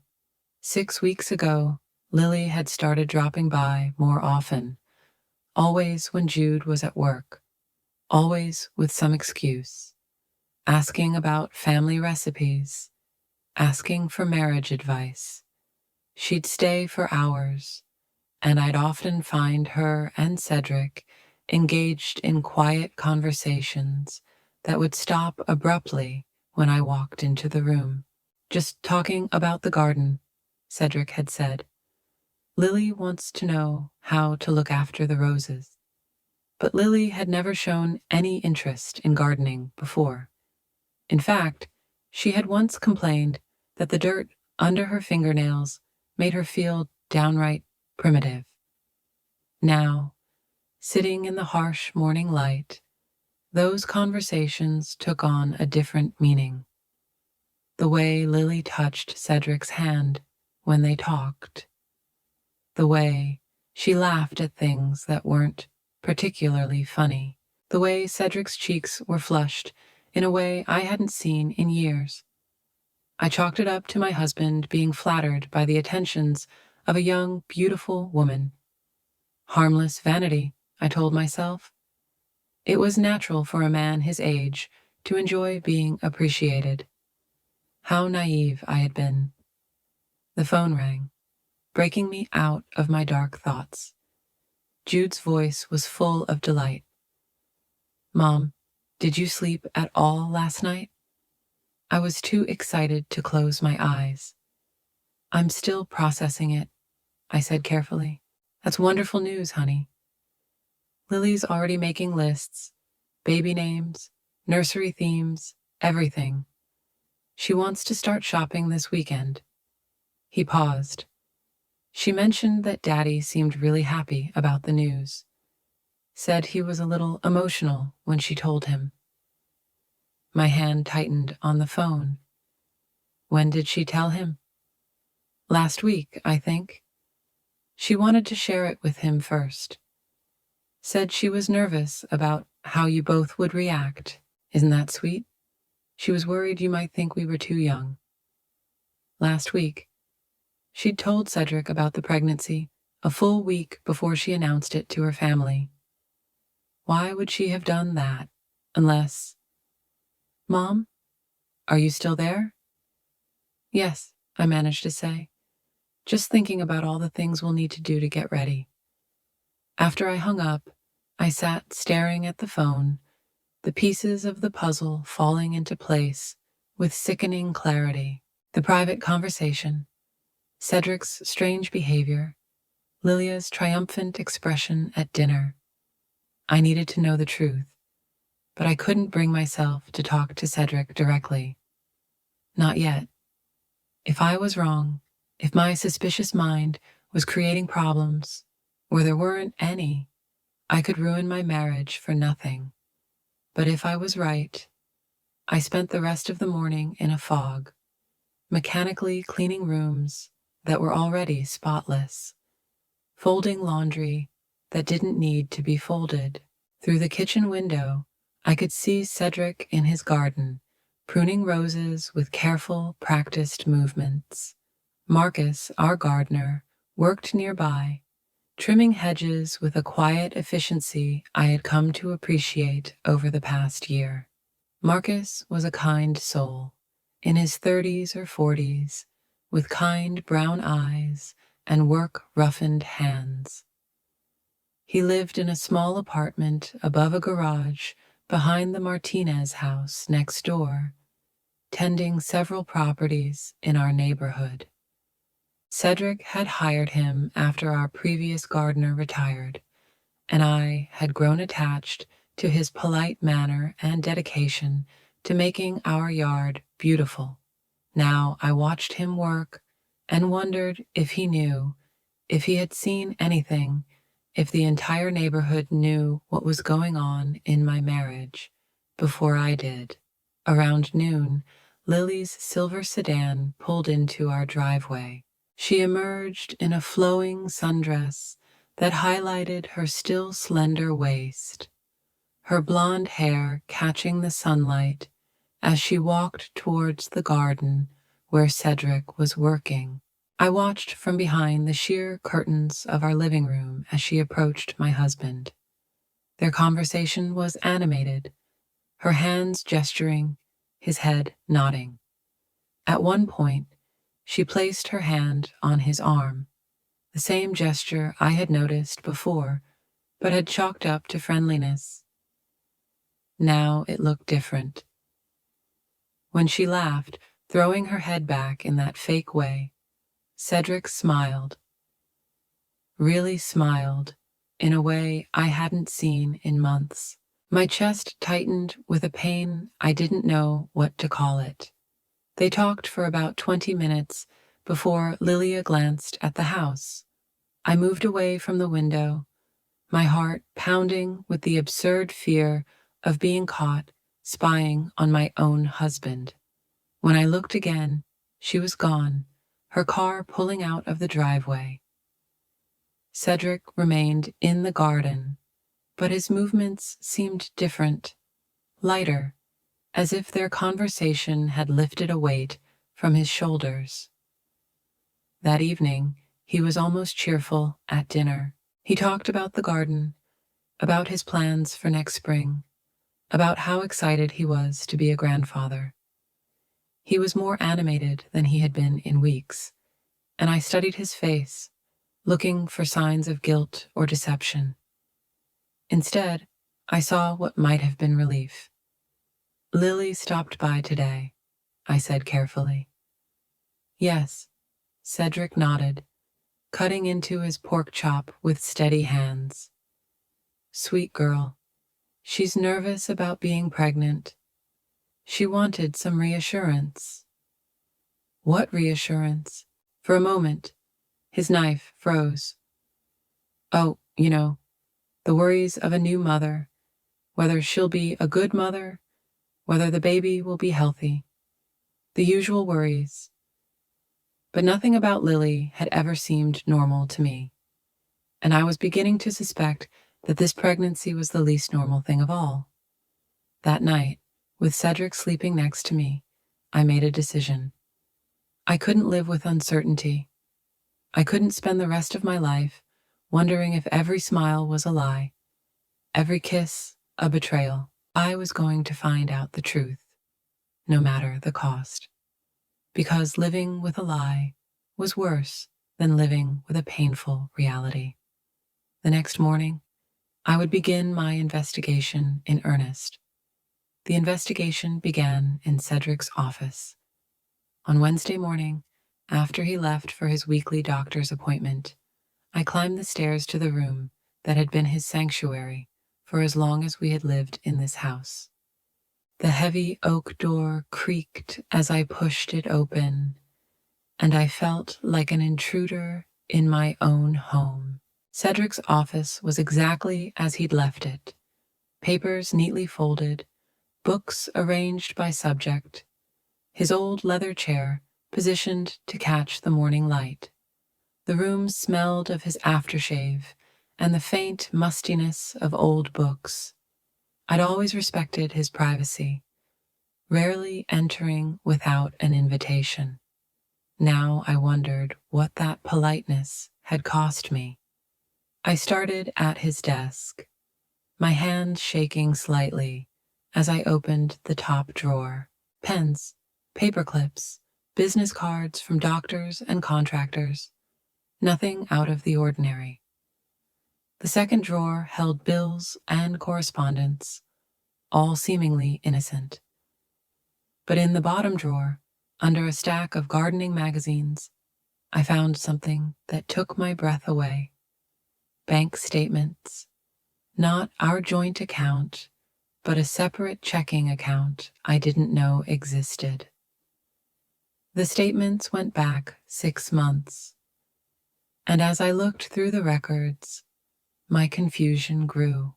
Large deposits, $5,000, $8,000, $12,000, appearing seemingly at random, and the withdrawals, always in cash, always in round numbers.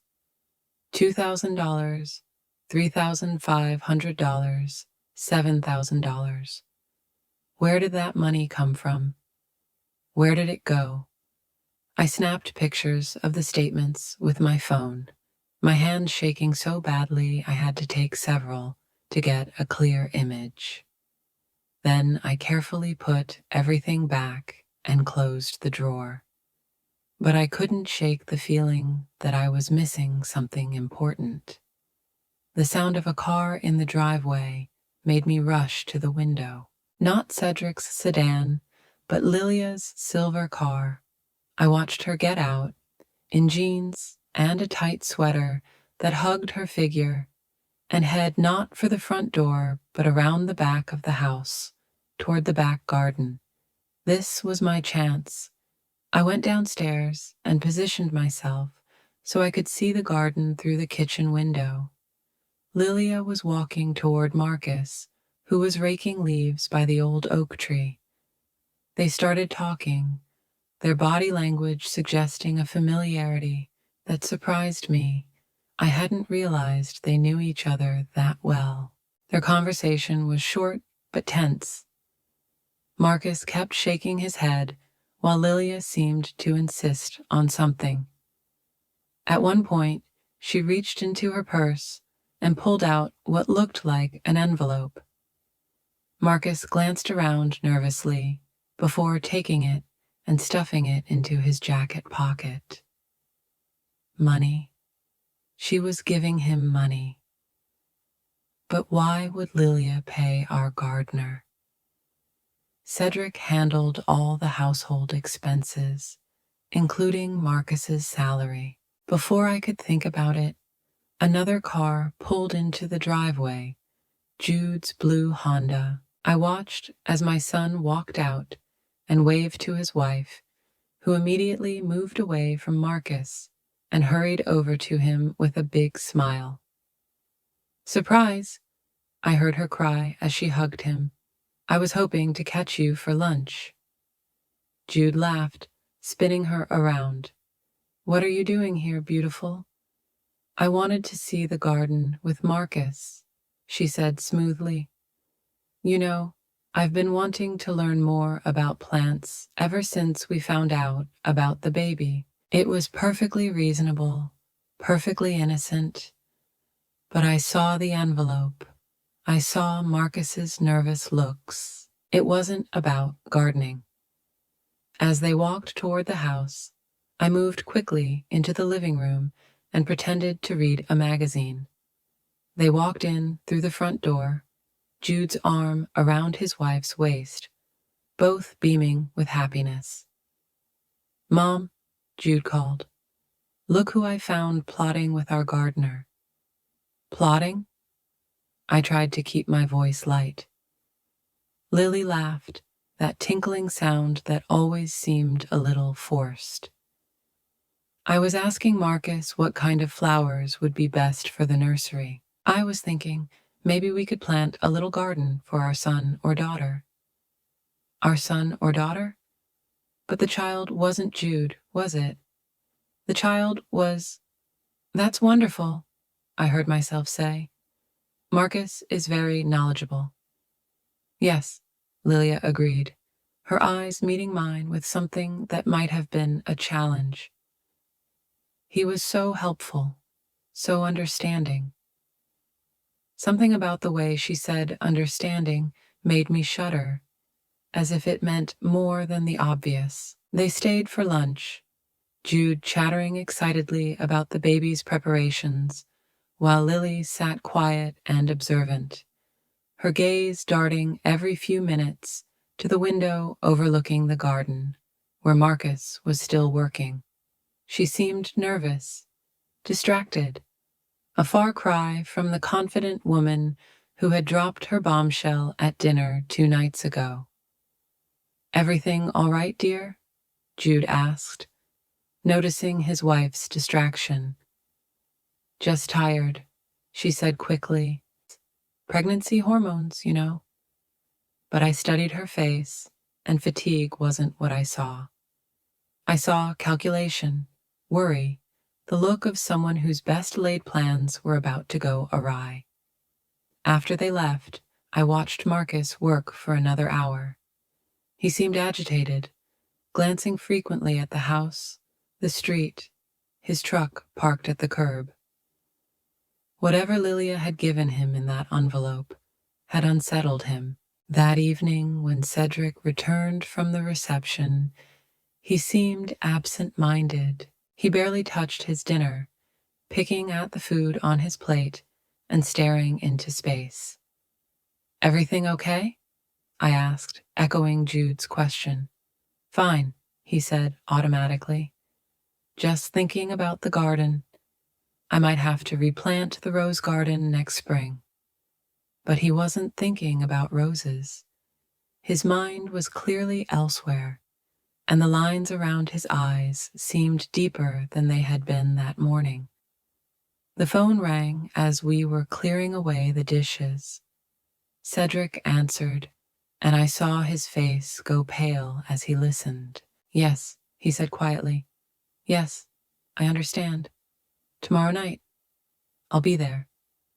He hung up and stood there for a moment, his hand still on the phone.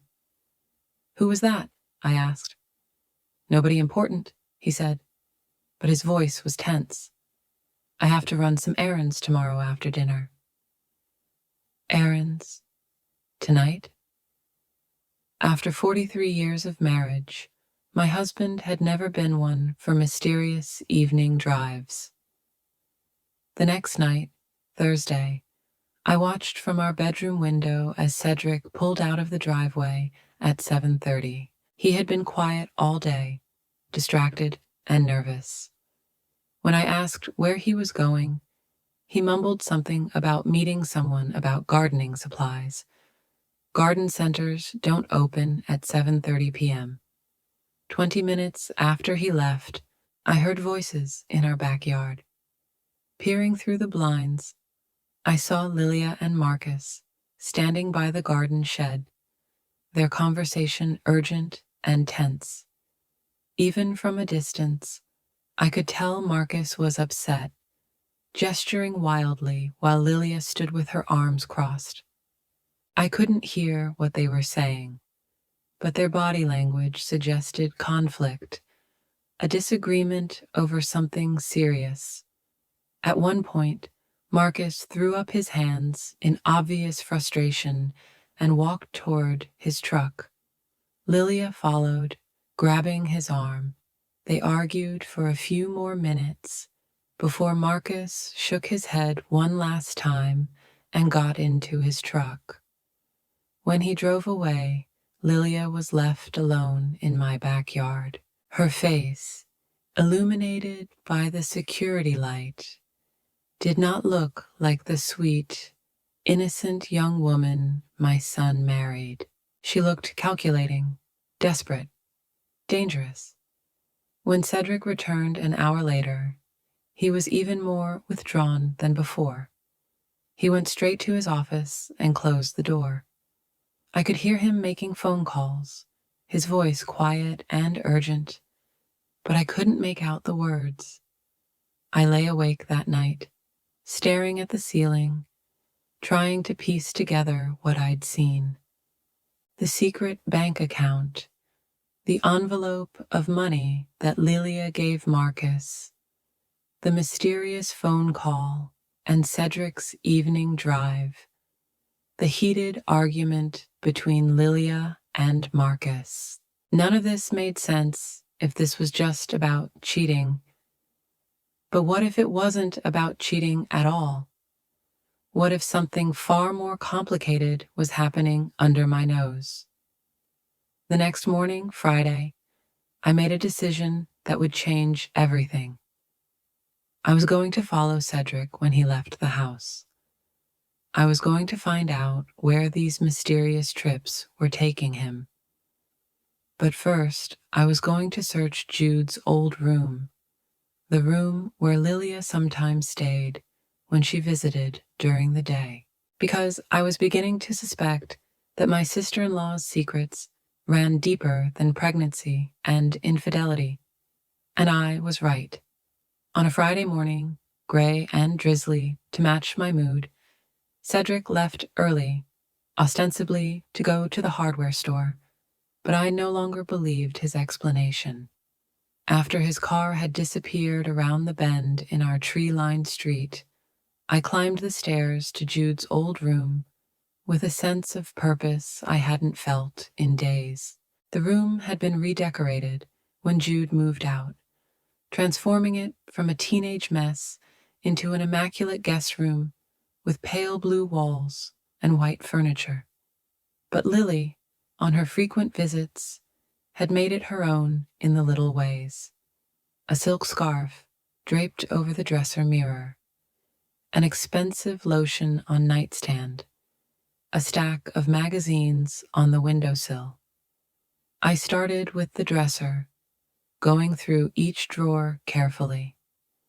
Clothes, jewelry, nothing out of the ordinary. But in the bottom drawer, under a stack of designer sweaters, my fingers found something unexpected.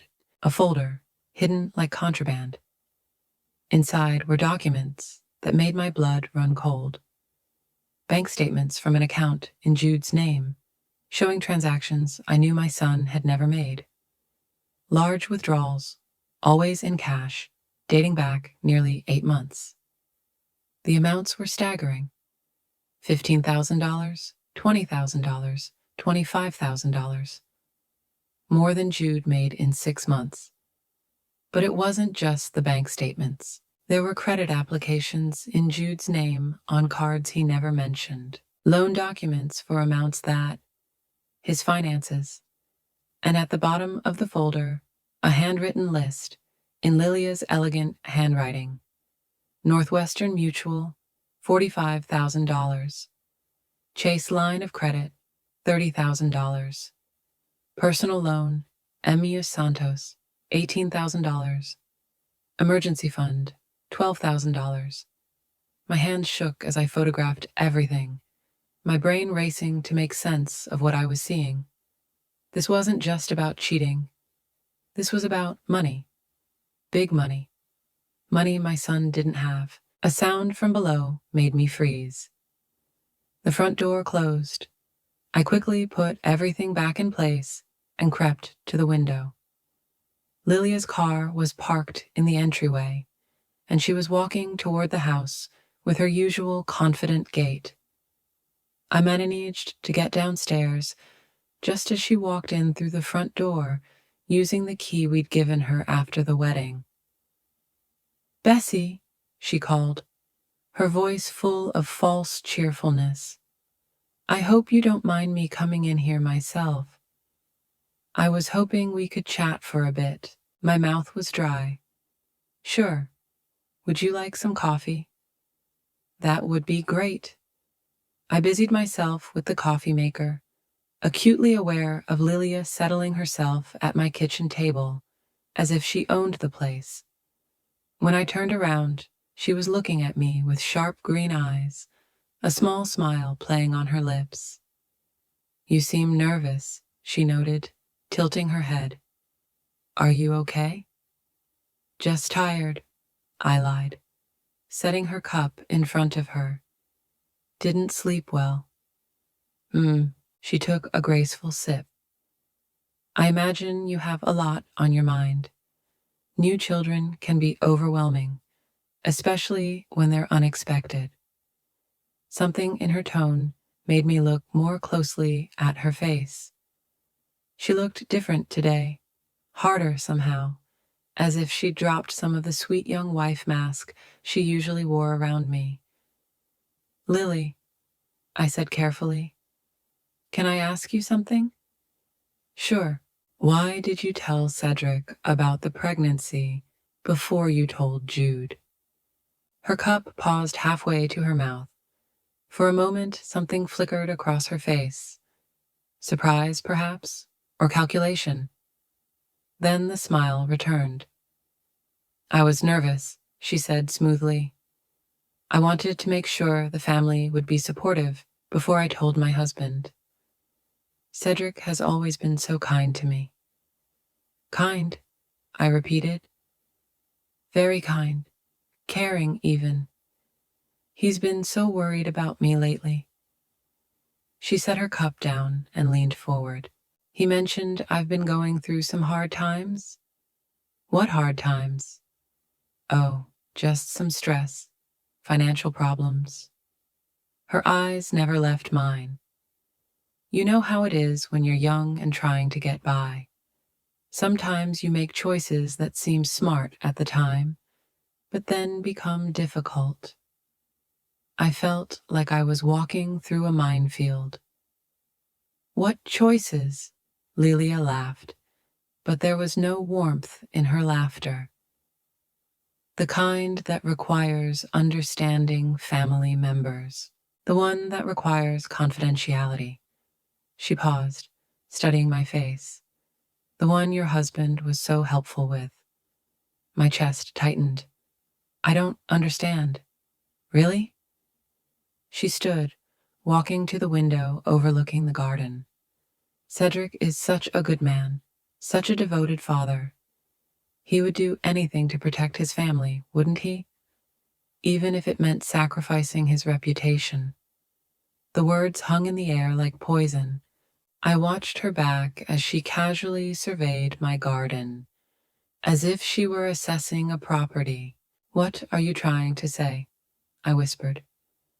She turned around, and the mask fell away completely. What I saw on her face was cold calculation, the look of someone who held all the cards, and she knew it. What I'm trying to say is that some secrets are more valuable than others, Bessie, and some people will pay dearly to keep those secrets. Before I could respond, voices outside caught our attention. Through the window, I saw Cedric and Marcus, apparently having a tense conversation by the tool shed. Cedric gestured wildly, while Marcus shook his head. Lilia's expression changed, something like panic crossing her features. "Excuse me," she said quickly, heading for the back door. "I need to talk to them." I followed her, staying close enough to hear, but trying to look casual. The conversation stopped abruptly as Lilia approached, but the tension in the air was so thick it could have been cut. "Are you okay?" Lilia asked, but her voice was sharp with warning. Marcus looked from Cedric to Lilia, his expression worried. "I can't do this anymore," he said quietly. "It's wrong. Jude is a good man. He doesn't deserve—" "Marcus?" Lilia's voice was icy. "We discussed this." "What did you discuss?" I asked, stepping closer.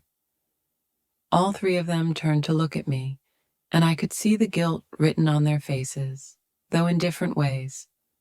Marcus looked sick, with remorse. Lilia looked angry at the interruption. And Cedric? Cedric looked like a man who had carried a terrible burden for too long. "Bess," he said, his voice, "you shouldn't be here. In your own yard." I tried to keep my voice level, despite the chaos in my chest. What exactly were you all discussing that I shouldn't hear? The silence stretched between us, filled only with the sound of the rain pattering on the leaves above our heads. Finally, Marcus spoke. "I can't do this anymore," he said, looking straight at me. "Mrs. Holloway, there are things you need to know. Things about—" "Enough," Lilia snapped. "Marcus, we had an agreement." "What agreement?" I demanded. Marcus looked at Cedric, his expression pleading. "Tell her," he said. "She deserves to know what's really going on." Cedric closed his eyes, and when he opened them, they were filled with such deep pain that it took my breath away. "Bess," he whispered, "I never meant for you to find out this way." "Find out what?" But even as I asked, the pieces of the puzzle were falling into place in my head. The bank statements upstairs, the mysterious assignments, Lilia's veiled threats of secrets and protection. "It's not what you think," Cedric insisted. "It's not what she wants you to think." Lilia laughed.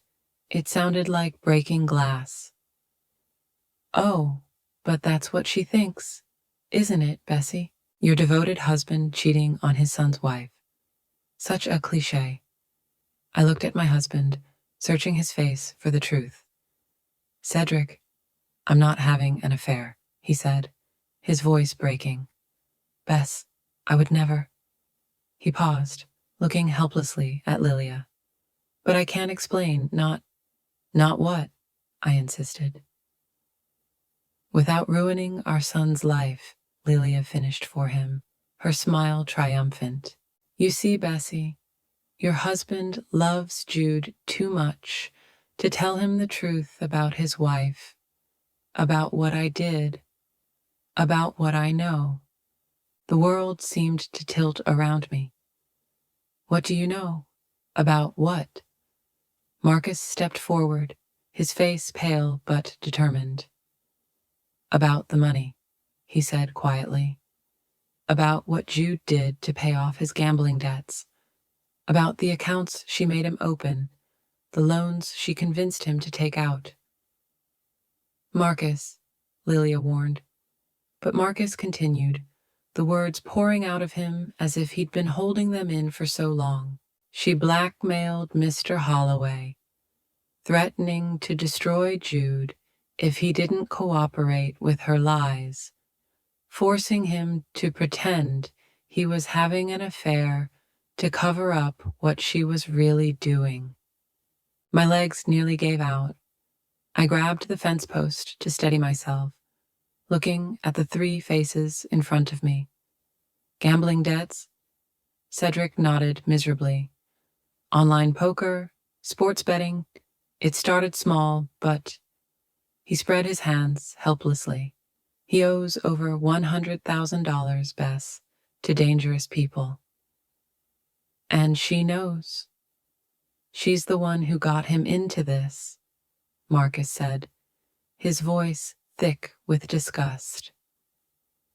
Introduced him to the sites, encouraged him to bet more, and then, when he was deeply in debt, she offered to help.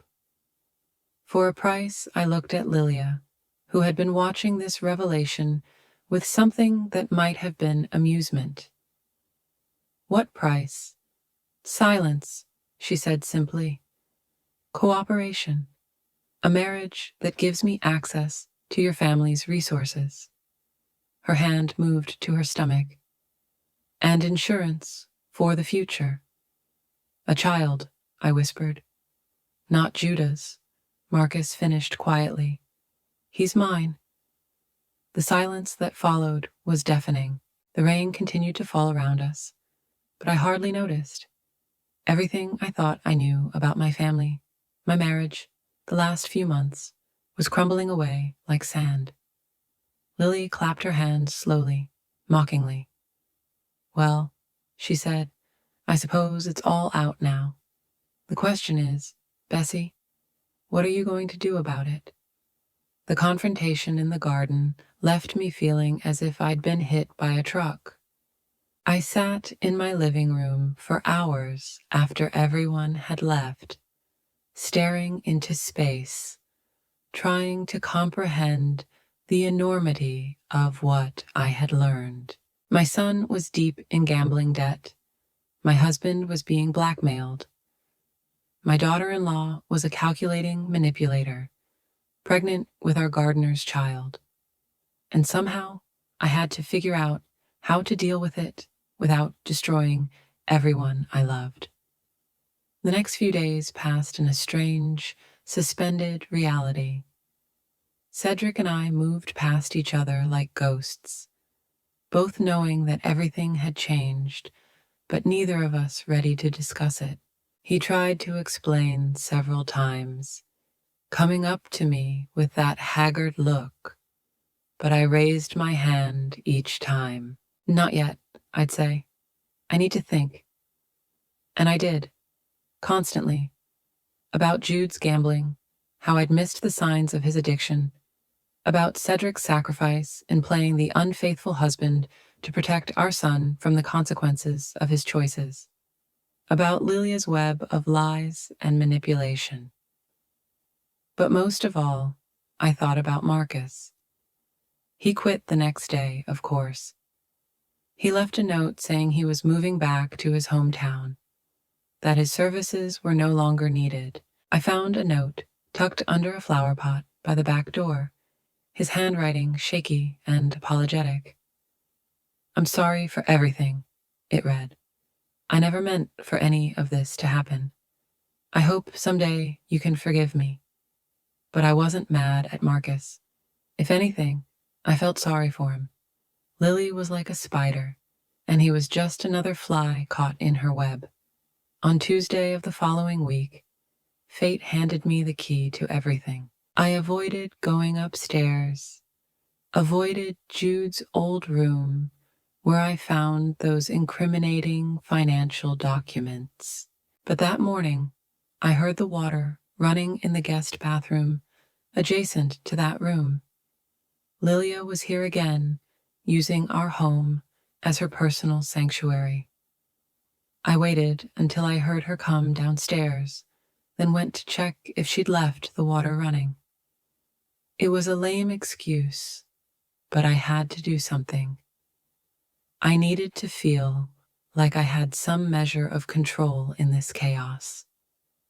The bathroom was spotless, as it always was after Lilia's visits. She was meticulous about cleaning up after herself, leaving no trace of her presence other than the faint scent of her expensive perfume. But this time, she left something behind. It was shoved behind the toilet, probably fallen out of her purse. A long white envelope, slightly wrinkled. My heart started racing before I even opened it. Some instinct told me it was important. Inside was a single piece of paper with the Gene Tech Laboratories header. A DNA test result dated just 3 days earlier. My hands shook as I read the clinical language that spelled out the truth in black and white. Paternity test results. Mother, Lilia Catherine Holloway. Child, unborn, via amniocentesis. Alleged father, 1. Jude Michael Holloway. Excluded, 0% probability of paternity. Alleged father, 2. Marcus Daniel Santos. Not excluded, 99.997% probability of paternity. I sank down onto the closed toilet lid, the paper shaking in my hands. This was the proof I needed. The baby wasn't Jude's. It wasn't even Cedric's, as Lilia had claimed. It was Marcus's. But why would she need a paternity test? If she was planning on passing the baby off as Jude's, why risk proving the truth? The answer came to me in a flash of terrible clarity. Insurance. This was her insurance policy, her proof that she could destroy our family whenever she wanted. She could produce this test any time. Claim that Cedric had forced her to lie. Imagine being the victim of a powerful, older man. She was hedging her bets, making sure she had leverage no matter what happened. I heard footsteps on the stairs and quickly folded the paper, stuffing it into my cardigan pocket. By the time Lily appeared at the bathroom door, I was calmly checking the faucet. "Bessie," she said, her voice carefully neutral. "I didn't know you were here." "Just making sure everything was turned off properly," I said, meeting her gaze in the mirror. "You know how it is with these old pipes." She nodded, but I could see the calculation in her expression. She wondered if I'd found something, if I'd seen something I shouldn't have. "How are you feeling?" I asked, turning to face her. "With the pregnancy, I mean." "Fine," she said carefully. "A little tired. The doctor says everything is normal." "That's good. When's your next appointment?" "Next week." She paused. "Jude is coming with me. He is so excited to see the ultrasound." My heart broke for my son. His joy was so pure, so genuine, and it was all built on a lie. "Lily," I said softly, "is there anything you want to tell me?" For a moment, her mask slipped. I saw the uncertainty there, maybe even a glimmer of guilt. But then the cold calculation returned. "Like what?" "The truth." We looked at each other in that small bathroom, two women who both knew a lot more than they were letting on. Lily smiled at last, that sharp, predatory smile I was beginning to hate. Truth is subjective, isn't it, Bessie? There's what happened, and there's what people believe. And sometimes what people believe is more important than the facts. She walked past me toward the door, then stopped. By the way, she said, her voice casual, I think I dropped something in my purse. Did you see anything?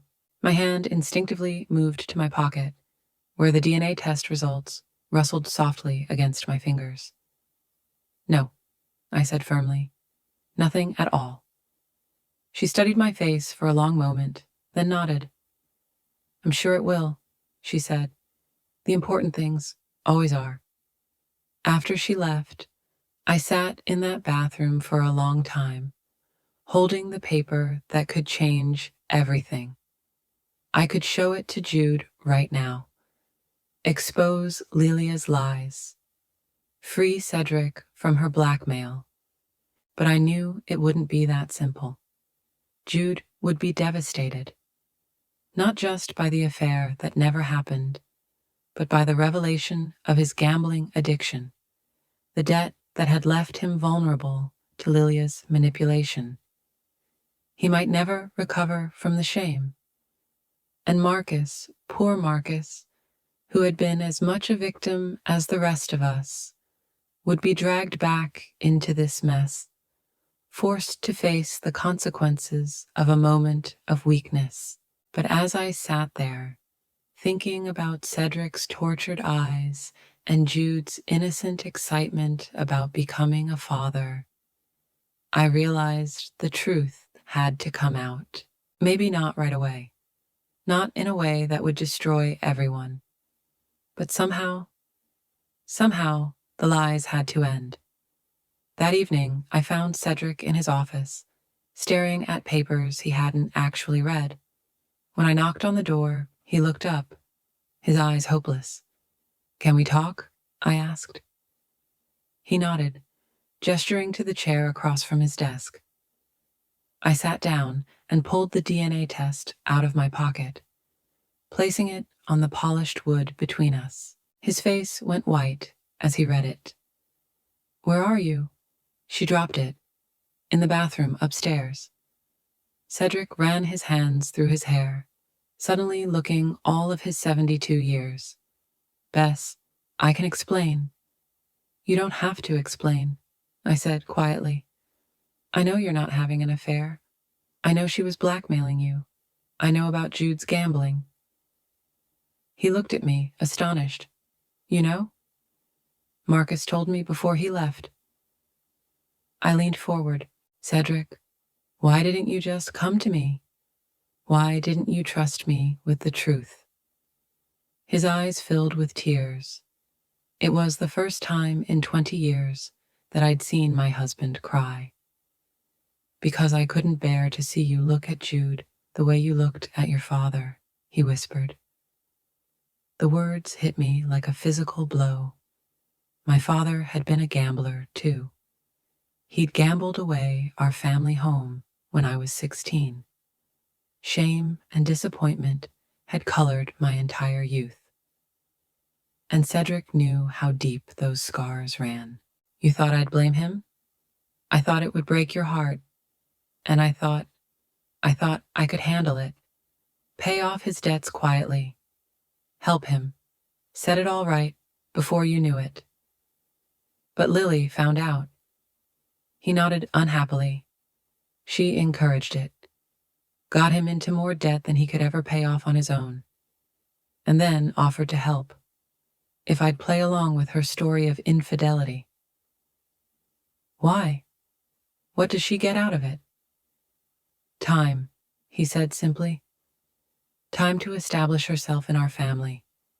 Time to make yourself indispensable. And cover for when the baby comes and doesn't look like Jude. I looked at the DNA test again. She was going to blame you eventually. Yes, make it look like I seduced her, forced her into a relationship, make myself look like a victim. He laughed bitterly. She's very smart, this Lily. But not smart enough, I said, holding up the paper. She made a mistake. Cedric looked at me with something that might have been hope. What do you think? I stood up, adjusting my skirt, feeling more determined than I had in weeks. I think it's time for a family dinner, I said. And this time I'm doing the surprises.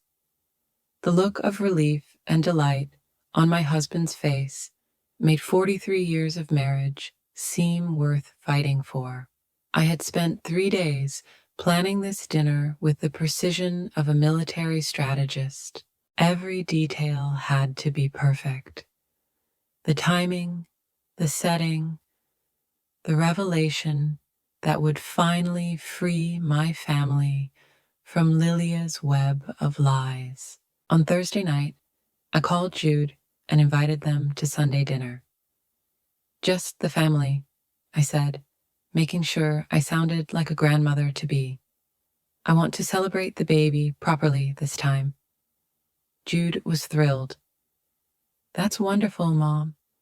Lily was worried you were upset. This will mean a lot to her. If only he knew. On Saturday, I cooked all of Jude's favorites: roast vegetables, homemade bread, my grandmother's apple pie. The house was filled with the rich sense of comfort and the tradition of Sunday dinners from his childhood. When life was simpler, and our biggest concern was whether he would finish his homework. Cedric watched me work with a mixture of admiration and concern. We talked late into the night after I found the DNA test, planning how to handle the revelation. He wanted to confront Lilia directly, but I convinced him that a more subtle approach would be better. She thrives on drama, I told him. She expects tears and accusations. We'll give her something she won't know how to handle: quiet dignity and irrefutable evidence. On Sunday afternoon, I set the table with my best china, the wedding set that had been carefully saved for special occasions.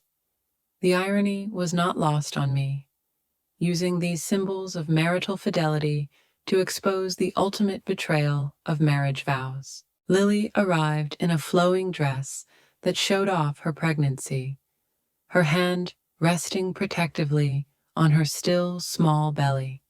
She looked radiant, the glowing satisfaction of a woman who thought she had all the power. "Bessie," she exclaimed, kissing my cheek with obvious affection. "Everything smells wonderful. You've worked so hard." "No trouble at all," I said smoothly.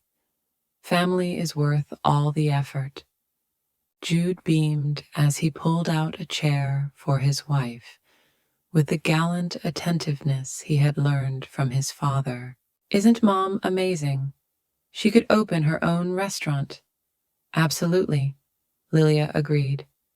But her eyes were wary, scanning my face for the signs of tension that had marked our last few meetings. She was puzzled by my apparent good humor. She didn't know whether to be pleased or suspicious. We chatted about nothing over snacks. Lilia described her latest pregnancy symptoms. Jude shared news from work. Cedric asked gentle questions about the expected due date. To anyone watching, we looked like a perfectly normal family celebrating a new life. But I watched Lilia closely, noting the way she deflected certain questions, the way her hand moved to her stomach when the conversation turned to the specifics of the pregnancy. She was playing the role of the expectant mother, but there was something calculated about it, as if she was recalling lines from a script. "You know," I said casually, serving the main course, "I've been thinking a lot lately about family history, about genetics." Lilia's fork paused halfway to her mouth. "Genetics? It's amazing how traits are passed down through the generations. Eye color, hair texture, facial features. I smiled at Jude. You have your father's eyes, but my stubborn chin. Jude laughed. Thanks for that, Mom. I wonder what the baby will be like, I continued, my voice conversational. Will he have Jude's dark hair or your blonde, Lilia? Will he be tall like the Holloways or petite like you? It's impossible to predict, Lilia said carefully. Genetics can be amazing. Oh, but modern science is so advanced, I said, sipping my wine. They can tell so much about a child before it's born. DNA testing, paternity confirmation, it's really remarkable. The word paternity hung in the air like a bomb ready to explode.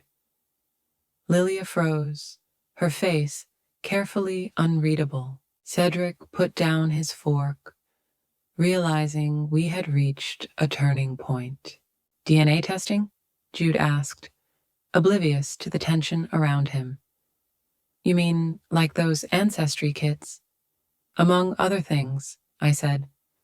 They can also determine paternity with near-perfect accuracy.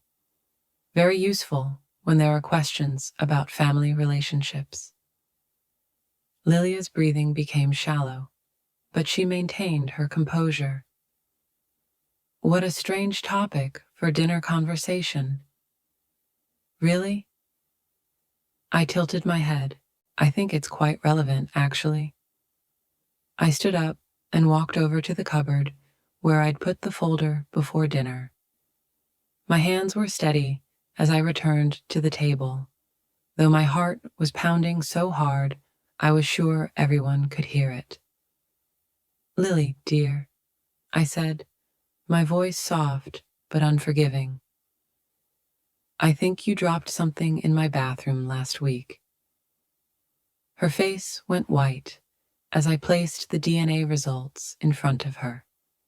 The paper seemed to glow under the chandelier light, its clinical language laying out the truth in black and white. Jude frowned, reaching for the document. What is this? Don't, Lilia whispered. But it was too late.